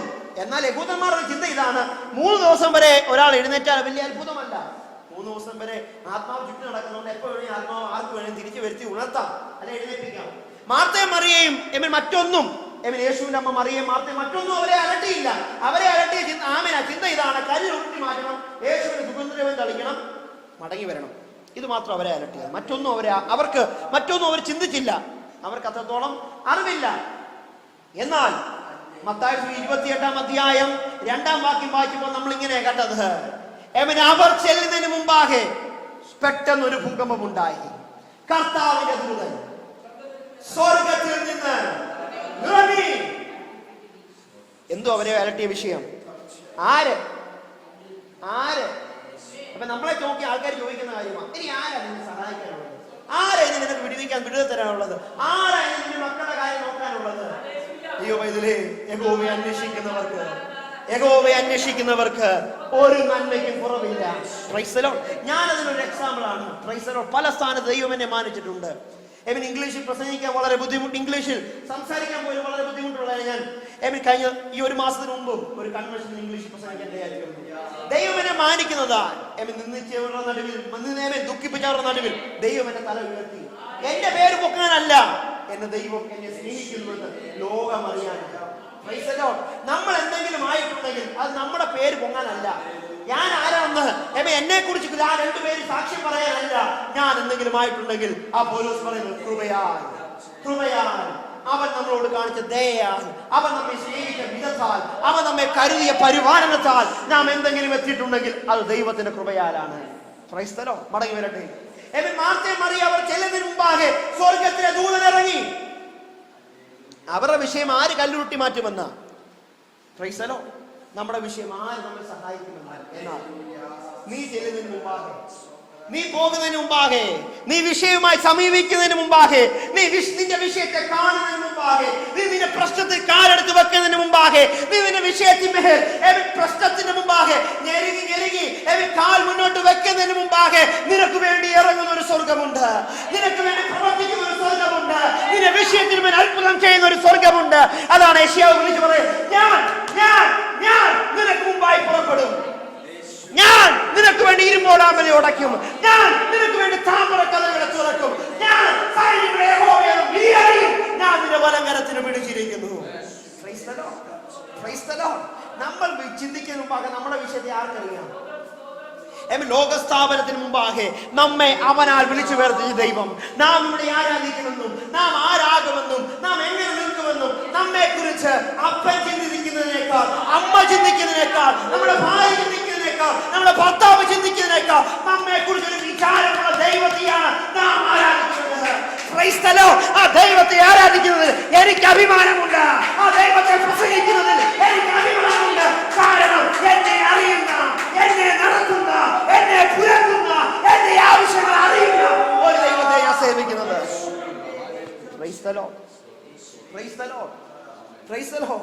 നമ്മുടെ ആവശ്യങ്ങൾ അറിയുന്ന ഒരു ദൈവത്തെ സേവിക്കുവാൻ നമുക്ക് ലഭിച്ച ഭാഗ്യം എത്ര വലുതാണ്. മടങ്ങി വരട്ടെ. അവർ ചെല്ലുന്നതിന് മുമ്പാകെ സ്വർഗത്തിലെ ദൂതൻ അവിടെ ഇറങ്ങി. അപ്പൊ സ്വർഗത്തിലെ ദൂതൻ ഇറങ്ങണമെങ്കിൽ അതിനകത്ത് മറ്റൊരു ചിന്തയുണ്ട്. ആദ്യം അവിടെ എന്തുണ്ടാകണം? ഒരു ഭൂകമ്പം ഉണ്ടാകണം. അപ്പോസ്തല പ്രവൃത്തി 16 അതിന്റെ 23 മുതലുള്ള വാക്യങ്ങൾ വായിക്കുമ്പോൾ കാണുവാൻ കഴിയുന്നു. പൗലോസും ശീലാസും കാരാഗ്രഹത്തിലായിരുന്നു. പെട്ടെന്ന് ഒരു വലിയ ഭൂകമ്പം ഉണ്ടായി. പെട്ടെന്ന് അവരെ എങ്ങനെ ആയിരുന്നപ്പോഴാ? അവരുടെ കാലും കൈ മാമത്തിലിട്ട് കൂട്ടിയിരുന്നു. എന്നാൽ അർദ്ധരാത്രി പൗലോസും ശീലാസും ദൈവത്തെ പാടി സ്തുതിച്ചു തടവുകാർ ശ്രദ്ധിച്ചുകൊണ്ടിരുന്നു. പെട്ടെന്ന് ഒരു വലിയ ഭൂകമ്പം. അപ്പോൾ ഭൂകമ്പം ഉണ്ടാകണമെങ്കിൽ എന്തുണ്ടാകണം? അതിന്റെ പുറകിൽ ഒരാഗ്രഹം, ഒരു വാഞ്ച. പൗലോസും ശീലാസും എന്തു ചെയ്തേ? പാടി സ്തുതിച്ചു. മാർത്തയും മറിയയും എന്തോ ചെയ്തേ? കല്ലുരുട്ടി ആര് ഉരുട്ടി മാറ്റുന്ന ഒരു ചിന്ത, ഒരു വിചാരം അവരുടെ ഉള്ളിൽ വന്നു. അവർ ദൈവത്തെ പാടി സ്തുതിക്കാൻ തുടങ്ങി. അപ്പോൾ എന്തിറങ്ങി? ഒരു ഭൂകമ്പം ഉണ്ടായി. അപ്പോസ്തല പ്രവൃത്തി 12 5 വാക്യം നമ്മൾ പഠിക്കുമ്പോൾ കാണുവാൻ കഴിയുന്നു. പത്രോസ് കാരാഗ്രഹത്തിലായിരുന്നു. രണ്ട് കള്ളന്മാർ നടുവിൽ അവനായിരുന്നു. സഭ അവന് വേണ്ടി ശ്രദ്ധയോടെ പ്രാർത്ഥിച്ചു. അവന്റെ സഭ ശ്രദ്ധയോടെ പ്രാർത്ഥിച്ചത് കൊണ്ട് സ്വർഗത്തിലെ ദൂതൻ ഇറങ്ങി അവനോട് പറഞ്ഞു, കുഞ്ഞെ, നിന്റെ കാലിലെ ചെരുപ്പിട്, നിന്റെ അര ഉടുക്ക്, നിനക്ക് വേണ്ടി ഒരു യാത്രയുണ്ട്. 1-ാം വാതിൽ, 2-ാം വാതിൽ, 3-ാം വാതിലും പട്ടണത്തിലേക്കുള്ള വലിയ വാതിൽ തുറന്ന് അവനെ സഭയുടെ നടുക്ക് ദൈവം എത്തിച്ചു. ഈ ഭൂകമ്പം എന്ന് പറയുന്ന ഒറ്റ മെസ്സേജാ. ഞാൻ ഒറ്റ മെസ്സേജാണ്, വലിയൊരു മെസ്സേജാ. ഈ 3 കാര്യം മതി ഒരു മെസ്സേജിന്. ഞാൻ ഒറ്റ വാചകമായിട്ട് ഒരുപാട് മെസ്സേജുകളായി ഈ ഒറ്റ പ്രസംഗത്തിൽ ഞാൻ പറയുന്നത്. അതുകൊണ്ട് നിങ്ങൾ ശ്രദ്ധിച്ചിരുന്നാലേ കാര്യം മനസ്സിലാകത്തുള്ളൂ. ശ്രദ്ധിക്കുക. അപ്പോൾ ഒരു ഭൂകമ്പത്തിന് പുറകിൽ എന്തുണ്ട്? ഒരു പ്രാർത്ഥനയുണ്ട്. ഒരു ഭൂകമ്പത്തിന് പുറകിൽ ഒരു ആരാധനയുണ്ട്. ഒരു ഭൂകമ്പത്തിനകത്ത് ഒരു വിടുതലുണ്ട്. ഒരു ഭൂകമ്പത്തിന് പുറകിൽ എന്തുണ്ട്? ഒരു പ്രാർത്ഥനയുണ്ട്. ഒരു ഭൂകമ്പത്തിനകത്ത് ഒരു ദൈവിക വിടുതലുണ്ട്. എന്താണ് ദൈവിക വിടുതൽ? അവർ ചെല്ലുന്നതിന് മുമ്പാകെ സ്വർഗത്തിലെ ദൂതൻ ഇറങ്ങി. ഇറങ്ങുക മാത്രമാണ്. നമ്മൾ പലപ്പോഴും കാണുന്നുണ്ട് നമ്മുടെ അരികിൽ മറ്റുള്ള സമീപത്ത് ഒരുപാട് കാര്യങ്ങൾ, ഒരുപാട് പേർ സൗഖ്യത്തിന് വേണ്ടി ഓടുന്നു. കഴിഞ്ഞ ദിവസം ഞാനിങ്ങനെ ടിവിയിലാണോ പത്രത്തിലാണോ ന്യൂസ് ഞാൻ കേട്ടു. വേളാങ്കണ്ണിൽ ആരാധിക്കാൻ പോയവരാ, ഒരു വാഹനം മുഴുവൻ. എന്നാൽ അവർ തിരിച്ചു വന്നപ്പോ എവിടെ പോയി? അവർ വന്ന വഴി അവർ കൊക്കെ പോയി. 30 പേരാ മരിച്ചത്. എന്തിനാ അവര് പോയത്? അവര് പോയത് അവർക്ക് ശകലം ഹല്ലേലൂയ ജീവിതത്തിന് മോക്ഷം കിട്ടാനാ. എന്നാൽ ആ ദൈവത്തിന് മോക്ഷം കൊടുക്കാൻ കഴിഞ്ഞോ? തിരിച്ചു വന്നപ്പോൾ എത്ര മരിച്ചു? 30 എണ്ണം മരിച്ചു. ശബരിമല എത്ര പേരാ പോകുന്നത്? തിരിച്ചു വരുന്ന ഒരു ഒറ്റ സെക്ഷനിൽ, ഒറ്റ സീസണിൽ എത്ര പേരാ മരിക്കുന്നത്? Price the Lord. ഞാൻ ആരെയും കുറ്റം പറയുകയല്ല, നിങ്ങളെ ആ ജീവിത സാഹചര്യമായിട്ട് താരതമ്യം ചെയ്ത് പറയാൻ വേണ്ടി പറയുകയാണ്. Price the Lord. എന്നാൽ നമ്മുടെ ആവശ്യങ്ങൾ അറിഞ്ഞ് നമ്മെ കണ്ണിലെ കൃഷ്ണമണി പോലെ കാക്കുന്ന എത്ര വലിയ ദൈവമാണ്. അവരൊക്കെ ദൈവത്തെ അന്വേഷിക്കാൻ അവിടെ പോകണം. അവരുടെ പോക്കറ്റിലെ പൈസ മുടക്കണം. തേങ്ങയോ പൈസയോ ഒരുപാട് അവർ എറിയണം. എന്തിനു വേണ്ടി? മോക്ഷം കിട്ടുവാൻ, പ്രസാദം കിട്ടുവാൻ. എന്നാൽ നാം ഇരിക്കുന്നിടത്ത് ഇറങ്ങി വരുന്ന ഒരു ദൈവം, 2 or 3 പേർ എന്റെ നാമത്തിൽ കൂടി വരുമ്പോഴൊക്കെയും ഞാൻ അവരുടെ മധ്യേ ഉണ്ടെന്ന് നമ്മളോട് വാക്യം പറഞ്ഞ നമ്മുടെ ദൈവം എത്ര വലിയവനാണ്. ദൈവത്തിന് നമ്മുടെ പൈസയോ, നമ്മുടെ വീടിന്റെ വലിപ്പമോ, നമ്മുടെ മക്കളുടെ ഡിഗ്രിയോ, നമ്മൾ ചെയ്യുന്ന ഉദ്യോഗത്തിന്റെ വലിപ്പമോ ഒന്നുമല്ല കാണേണ്ടത്. ദൈവത്തിന് വേണ്ടത്, എന്റെ നാമത്തിലാണോ നീ ഇരുന്നത്, ഞാൻ നിന്റെ മധ്യേ. എന്റെ നാമത്തെ സ്നേഹിക്കുന്നവർ തങ്ങളുടെ ഹൃദയങ്ങളെ ഏകാഗ്രതമാക്കി എന്റെ നാമം അന്വേഷിക്കുന്നുവെങ്കിൽ ഞാൻ അവരുടെ കഷ്ടത ദുഃഖത്തെ ഉരുട്ടി മാറ്റി അവരുടെ പട്ടണത്തിന് സ്വസ്ഥത വരുത്തുന്ന ദൈവവചനം. അപ്പോൾ നമ്മൾ എന്ത് ചെയ്യണം? നോഹ എന്ന ദിനമ എന്ന പട്ടണം ഒരുമിച്ച് എന്തിനു കൂടി? അവരുടെ പാപങ്ങളെ ഏറ്റു പറഞ്ഞു. ഉപവാസം കൂടെ ആയതുകൊണ്ടാണ് ഈ ഒരു വിഷയമായി അതിനകത്ത് പറയുന്നത്. ഉപവാസത്തെയും കൂടെ ടച്ച് ചെയ്ത് പറയേണ്ടത് കൊണ്ടാണ് ഞാൻ അങ്ങനെ കയറി പോകുന്നത്. ശ്രദ്ധിച്ചിരിക്കുക. ദിനമ എന്ന പട്ടണത്തിന്റെ കുഴപ്പം, അവർ ദൈവത്തെ മറന്നു ജീവിച്ച ജനത്തിന്റെ നടുവിൽ ദൈവത്തിന്റെ കോപം വന്നു. ദൈവം പട്ടണത്തെ നശിപ്പിക്കാൻ തുടങ്ങി. നശിപ്പിക്കണമെന്നുള്ള ആലോചന നോഹയുടെ കയ്യിൽ പറഞ്ഞു വിട്ടു. അവൻ അവിടെ ചെല്ലുമ്പോൾ യഹൂദന്മാർക്കൊരു കുഴപ്പമുണ്ട്. അവരെപ്പോഴും ജലസി ഉള്ളവരാ. യഹൂദൻ മാത്രമേ വിടുതൽ പ്രാപിക്കാൻ ആഗ്രഹമുള്ളൂ. എന്നാൽ ദൈവം അങ്ങനെയല്ല. സകല ജനവും രക്ഷിക്കപ്പെടണം, വിടുവിക്കപ്പെടണം, ദൈവിക ആഗ്രഹം. അതല്ല വിഷയം. മടങ്ങി വരട്ടെ. ജനമെല്ലാം ഏകാഗ്രതപ്പെട്ടു, ജനമെല്ലാം ഒരുവപ്പെട്ടു. രാജാവ്, സമൂഹം, ജനം, മൃഗങ്ങൾ സകലവും 3 ദിവസം ഉപവാസം പ്രഖ്യാപിച്ചു. ദൈവത്തോടവർ മടങ്ങി വന്നപ്പോൾ, ദൈവസന്നിധി അവർ ചേർന്ന് വന്നപ്പോൾ ദൈവം അവർക്ക് ഉദ്ദേശിച്ച അനർത്ഥത്തെ ഓർത്ത് അനുദപിച്ചു. ദൈവം വരുത്തുമെന്ന് വെച്ച അനർത്ഥത്തെ ഓർത്ത് ദൈവം എന്ത് ചെയ്തു? അപ്പോൾ നമ്മുടെ വിഷയത്തിൽ നമ്മൾ ദൈവസന്നിധി ഏകാഗ്രത ഹൃദയത്തോടെ, പലരും ഇവിടെ സാക്ഷി പറഞ്ഞു, സഭയ്ക്കകത്ത് അനേകർ കടന്നുപോയി. ഏകാഗ്രത ഹൃദയത്തോടെ നമ്മൾ മടങ്ങി വന്ന് ദൈവസന്നിധി മുട്ടുമടക്കുന്നുവെങ്കിൽ വചനം ഇപ്രകാരം വിളിച്ചു പറയുന്നു, എനിക്ക് കഴിയാത്ത വല്ല കാര്യമുണ്ടോ? എന്നെ ദൈവത്താൽ അസാധ്യമായത് വല്ലതുമുണ്ടോ? സകലത്തെ നിർമ്മിച്ചവൻ, സകലത്തെ വിളിച്ചുയർത്തവൻ, സകലത്തെ തന്റെ വാക്കിനാൽ വിളിച്ചുയർത്ത ദൈവത്തിന് നമ്മുടെ കാര്യം വലുതല്ല, അർദ്ധമന് നിസ്സാരമാണ്. മടങ്ങി വരട്ടെ. മാർത്തയും മറിയയും അവരുടെ സമൂഹം കല്ലറയ്ക്കൽ അടുത്തപ്പോൾ അതിനു മുമ്പാകെ സ്വർഗത്തിലെ ദൂതൻ ഇറങ്ങി കല്ലറയുടെ കല്ല് ഉരുട്ടി മാറ്റി. കല്ലറയുടെ കല്ല് ഉരുട്ടി മാറ്റിയാൽ അവിടെ ചില കാര്യങ്ങൾ സംഭവിക്കുന്നു. 3 മുതലുള്ള വാക്യങ്ങൾ ഒന്ന് വായിക്കാം. മത്തായി സുവിശേഷം 28:3 മുതലുള്ള വാക്യങ്ങൾ.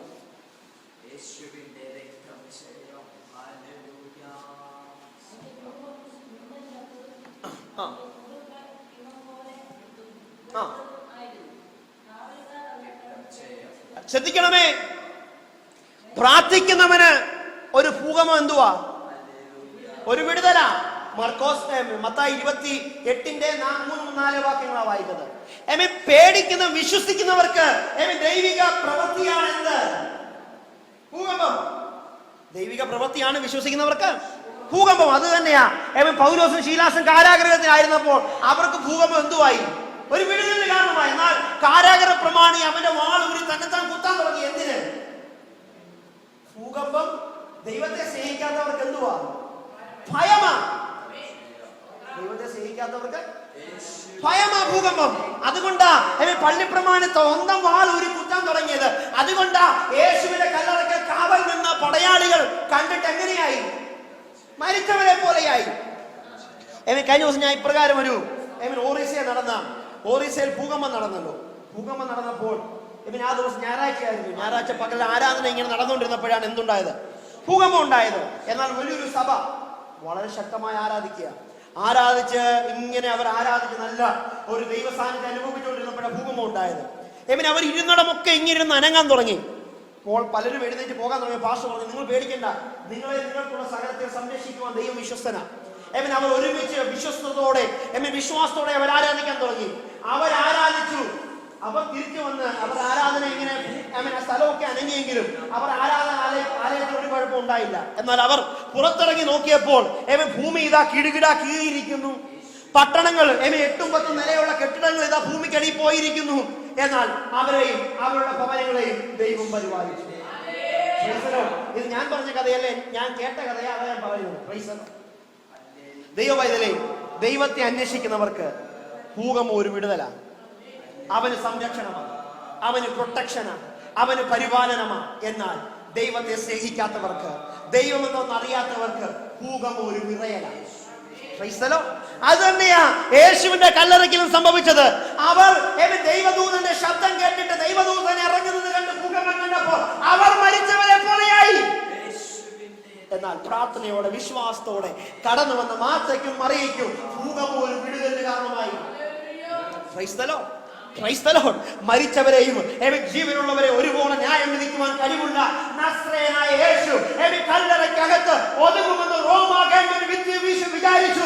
അവരുടെ മുദ്രയ്ക്കകത്ത് അവന്റെ അവസാനമെന്ന് ലോകം വിചാരിച്ചു.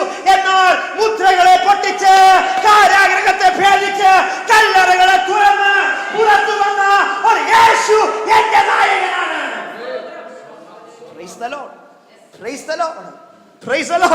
യേശുവിന്റെ അവസാനമല്ല കല്ലറ, യേശുവിന്റെ പുനരുത്ഥാനമാ കല്ലറ. യേശുവിന്റെ അവസാനമല്ല കല്ലറ, യേശുവിന്റെ ഉയർപ്പാ കല്ലറ. ഒരു ദൈവ പൈതലിന്റെ അവസാനമല്ല നമ്മുടെ ജീവിതത്തിൽ ഉണ്ടാകുന്ന അനർത്ഥങ്ങൾ, ആപത്തുകൾ, രോഗങ്ങൾ, ദുഃഖങ്ങൾ, വേദനകൾ. അത് നമ്മുടെ ജീവിതത്തിൽ ഒരു ഉയർപ്പിനാ, അത് നമ്മുടെ ജീവിതത്തിൽ ഉയർപ്പിനാ.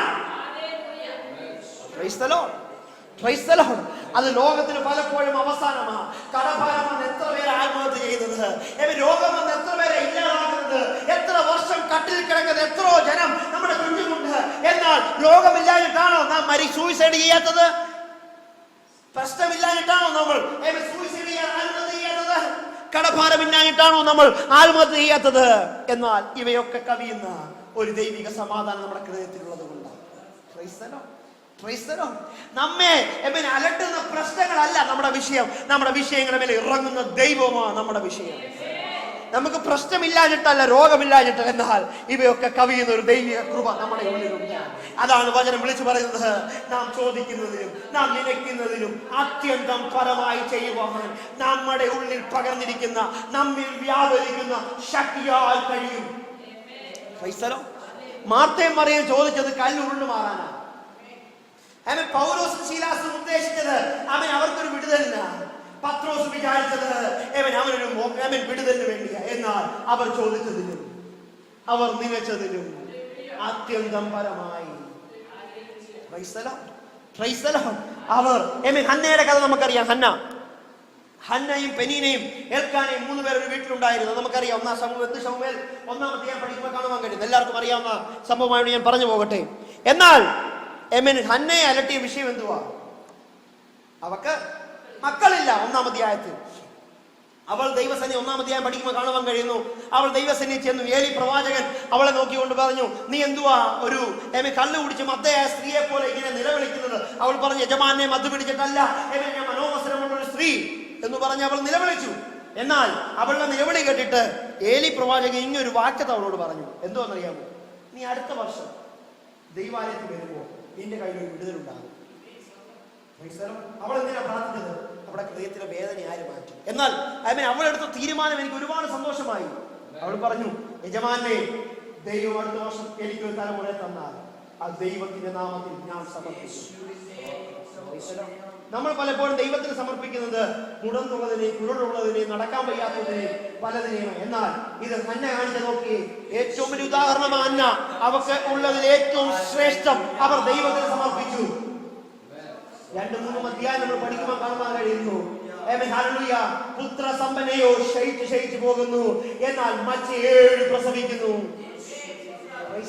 ഈ വാക്കുകൾ എടുത്തു വായിക്കാൻ നിങ്ങൾക്ക് മനസ്സിലാകും. പക്ഷേ എന്നെ മുമ്പാകെ സമയമില്ല. എനിക്ക് ഒരുപാട് കാര്യങ്ങൾ കയറി ഇറങ്ങുന്നതുകൊണ്ട് ഇങ്ങനെ പറഞ്ഞു പോകുക. നിങ്ങൾ നോട്ട് ചെയ്ത് വീട്ടിൽ പോയി വായിച്ചാൽ മതി.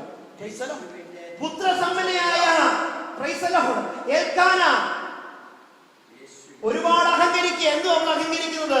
ഇവിടെ എന്തും മച്ചിയ, നിനക്കെന്തുവാ പ്രയോജനം? നിനക്കെന്തുവാ വിടുതൽ? നീ എവിടുന്ന് രക്ഷ പ്രാപിക്കാനാ? എന്നും നിന്നെയും പരിഹാസവും മാത്രമുള്ള ഹന്ന പ്രതികരിച്ചില്ല. അവളുടെ പ്രതികരണം അവൾ മുഴങ്ങാൽ അർപ്പിച്ചു. അവളുടെ പ്രതികരണം അവൾ പ്രാർത്ഥനയോടെ ദൈവത്തിന് ഏറ്റുപറഞ്ഞു. വചനം 1-ാം അധ്യായം വായിക്കുമ്പോൾ കാണുവാൻ കഴിയുന്നു. ഏലി പ്രവാചകന്റെ വായിന്ന് ആലോചന കേട്ട ഹന്നയെ കുറിച്ച് വചനം ഇപ്രകാരം രേഖപ്പെടുത്തുന്നു: പിന്നെ അവളുടെ മുഖം വാടിയതുമില്ല. നിന്നോടുള്ള വാർത്തകൾ നീ കേട്ടാൽ നീ പിന്നെ അടുത്ത പ്രവാചകന്റെ തലക്കേമി കാൽക്കേമി കൈക്കീഴി പോയി നിൽക്കാനല്ല ദൈവാലോചന. നിന്നോട് ദൈവം എന്തോ പറഞ്ഞത്, നീ അത് ഏറ്റെടുത്ത് പ്രാർത്ഥിക്കും.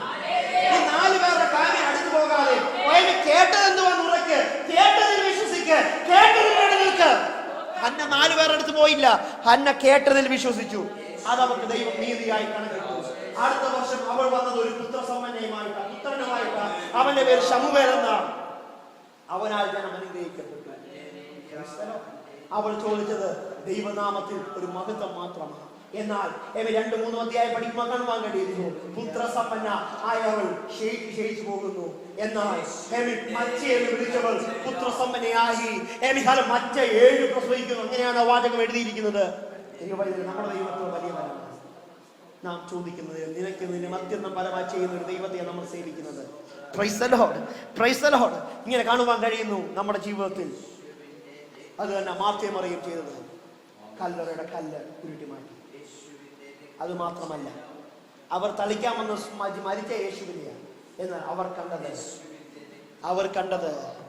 മരിച്ചവനെയാണോ?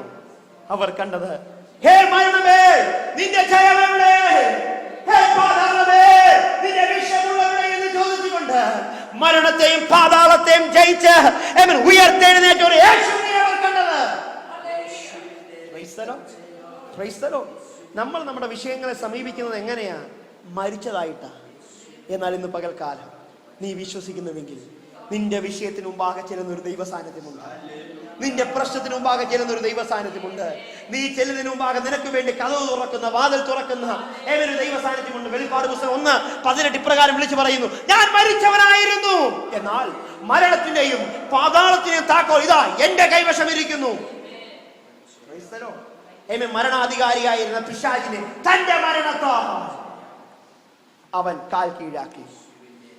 മരണത്തിന്റെ താക്കോൽ അവന്റെ കൈവശമാക്കി. ഒരു മനുഷ്യൻ ഏറ്റവും കൂടുതൽ പേടിക്കുന്നത് എന്തിനെയാണ്? ഒരു മനുഷ്യൻ ഏറ്റവും കൂടുതൽ പേടിക്കുന്നത് മരണത്തെയാണ്. എന്നാൽ ഒരു വിശ്വാസിയുടെ കുറിച്ച്, വിശ്വാസിയുടെ ജീവിതത്തിൽ മരണം എന്തുവാ? മരണത്തെ കുറിച്ച് ബൈബിൾ പറയുന്നത് ഒരു നിദ്രയാ, ഒരു ഉറക്കമാണ്. എന്താ?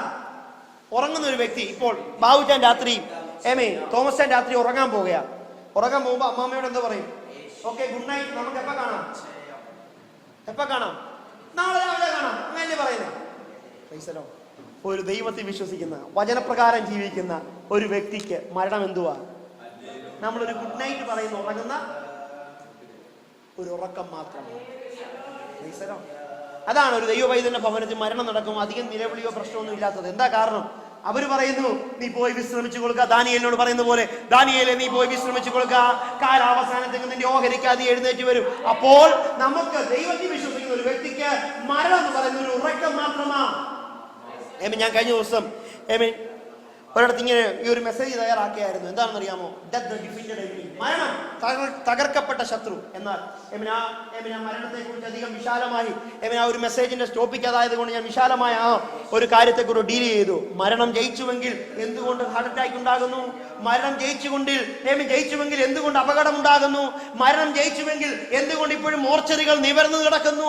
മരണം ജയിച്ചുകൊണ്ട് എന്തുകൊണ്ട് മാതാപിതാക്കൾ മരിച്ച് മണ്ണടയുന്നു? മരണം ജയിച്ചുവെങ്കിൽ എന്തുകൊണ്ട് മക്കൾ ഇല്ലാതെയാകുന്നു? എന്നാൽ മരണം ഇന്നലെ വരെ ദൈവത്തിൽ വിശ്വസിക്കാത്ത ഒരു വ്യക്തിക്ക് ഭയമായിരുന്നു.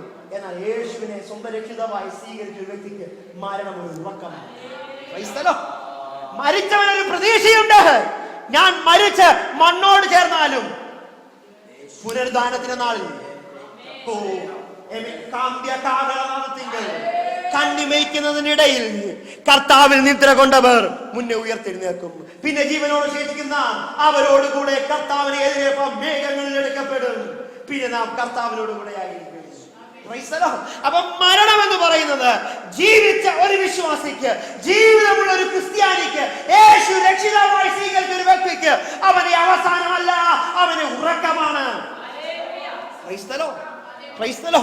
യേശു മരിച്ചവനായിരുന്നു, എന്നാൽ ഇപ്പോൾ അവൻ മരണത്തെ ജയിച്ചവനാണ്.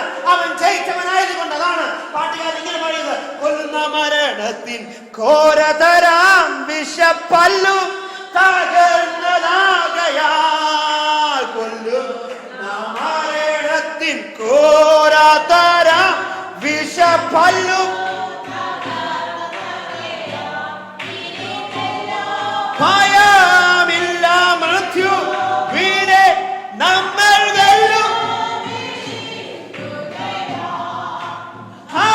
ഹല്ലേലൂയ, ജയം ഹല്ലേലൂയ. Price the Lord. അപ്പൊ ഒരു മയമി ക്രിസ്തുവിൽ വിശ്വസിക്കുന്ന ഒരു വ്യക്തിക്ക് മരണത്തെ നോക്കി അവൻ ഇങ്ങനെ പാടും: കൊല്ലുന്ന മരണമേ നിനക്ക് നിങ്ങൾ ഭീതിയില്ല, എനിക്ക് നിങ്ങൾ ഭയമില്ല.